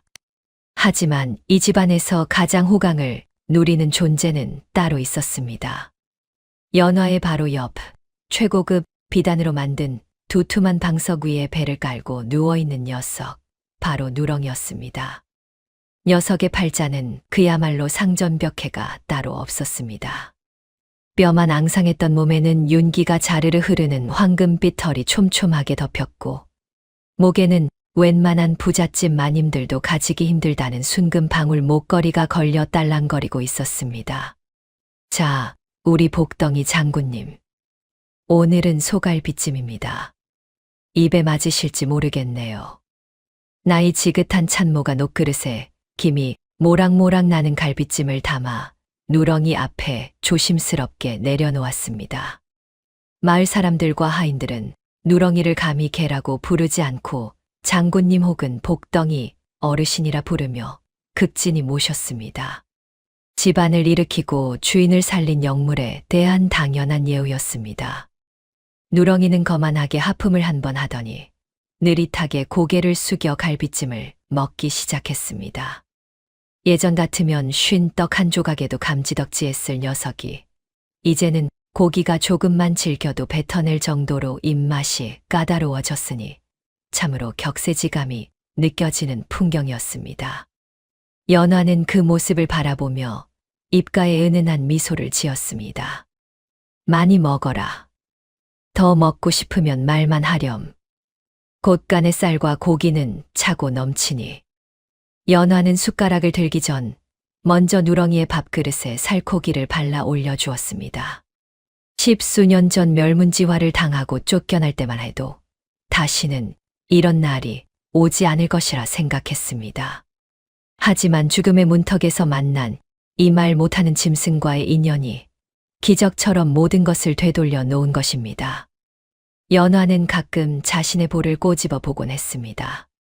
이 모든 게 꿈은 아닐까, 눈을 뜨면 다시 그 춥고 어두운 동굴 속이 아닐까 두려워서였습니다. 그때 대문 쪽에서 하인의 힘차고 밝은 목소리가 들려왔습니다. 마님, 손님 오셨습니다. 도성에서 김선비님께서 당도하셨습니다. 연화의 눈이 반짝 빛났습니다. 그녀는 옷매무새를 다시 한번 가다듬고 자리에서 일어났습니다. 어서 모셔라. 잠시 후 중문을 지나 마당으로 들어서는 훤칠한 사내. 낡은 갓과 도포 대신 관복을 벗고 깔끔한 비단 도포를 차려입은 암행어사, 아니 이제는 조정의 신망을 받는 젊은 관리 김선비였습니다. 그는 형방 조칠성을 처단하고 홍대감의 신원을 회복시킨 후 도성으로 올라갔다가 연화를 만나기 위해 한달음에 달려온 길이었습니다. 그동안 강건하셨습니까, 낭자? 김선비가 부드러운 목소리로 인사를 건넸습니다. 예, 선비님 덕분에 하루하루가 꿈만 같습니다. 먼 길 오시느라 고생 많으셨지요. 두 사람 사이에 봄바람처럼 따스하고 간질간질한 기류가 흘렀습니다.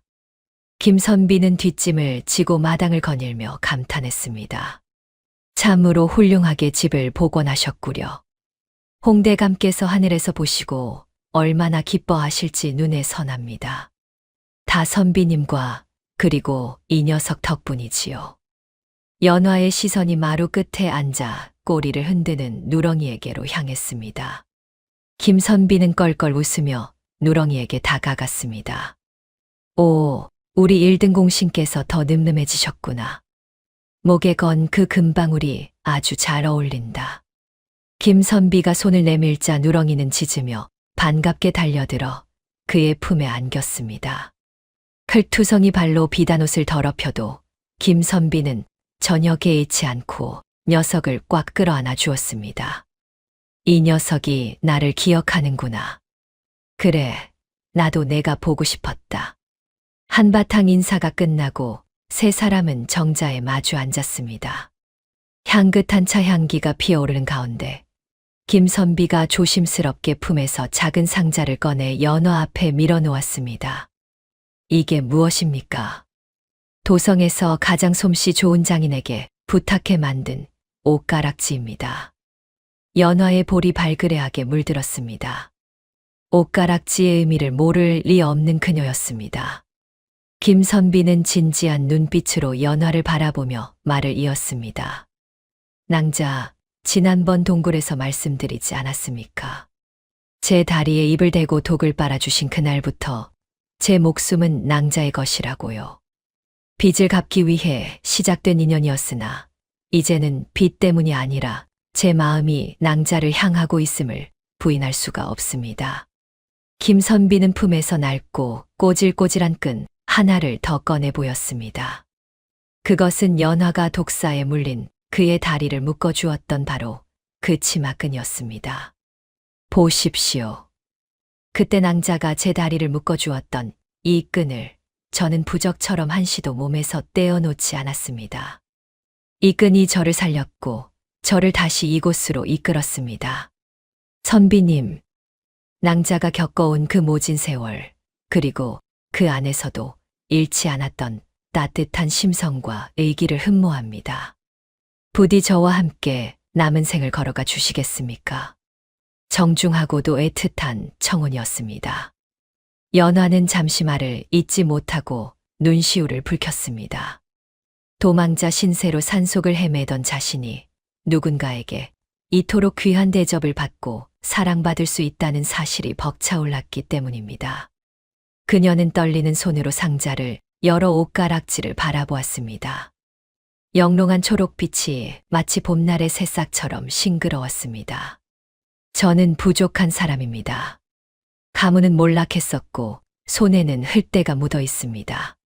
그 흙대야말로 낭자가 얼마나 강인하고 아름다운 사람인지를 증명하는 훈장이 아닙니까?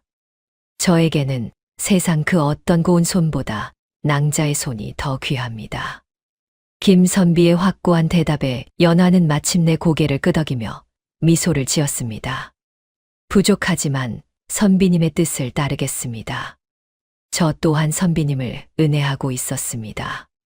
김선비는 환하게 웃으며 연화의 손에 가락지를 끼워 주었습니다.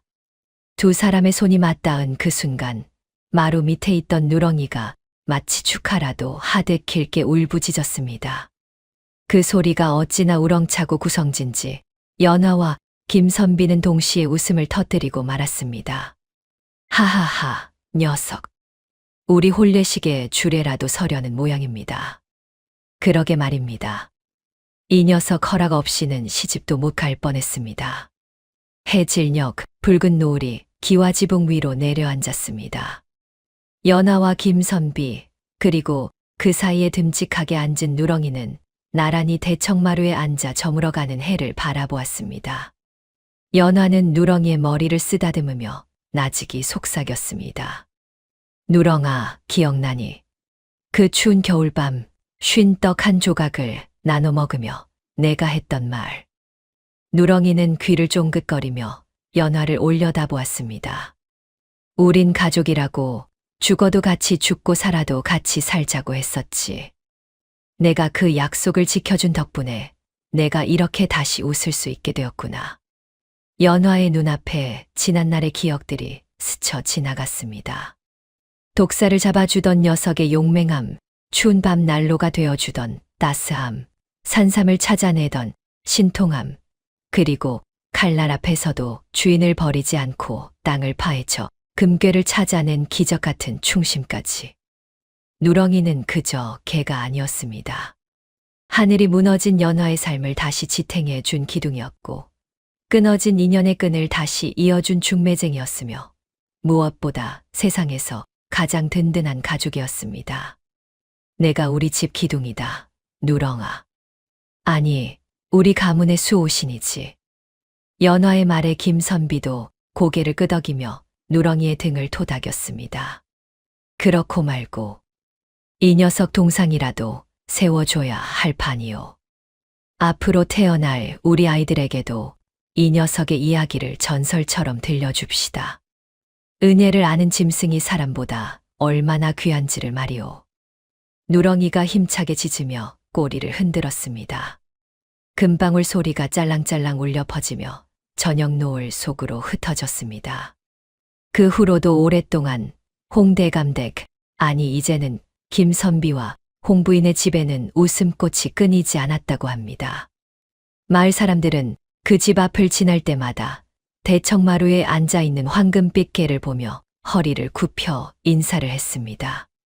비천한 곳에서 시작된 인연은 그렇게 가장 높은 곳에서 결실을 보았습니다. 세상이 아무리 각박하고 험해도 진심을 다해 서로를 아끼고 지켜준다면 언젠가는 반드시 봄날이 온다는 것을 연화와 누렁이는 삶으로 증명해 보였습니다. 어둠이 짙게 깔린 밤, 따뜻한 안방에서 도란도란 들려오는 부부의 말소리와 그 곁을 지키는 늙은 개의 편안한 숨소리가 고요한 산골 마을을 평화롭게 감싸 안았습니다. 그것은 그 어떤 금은보화보다 더 빛나는 진짜 행복의 소리였습니다.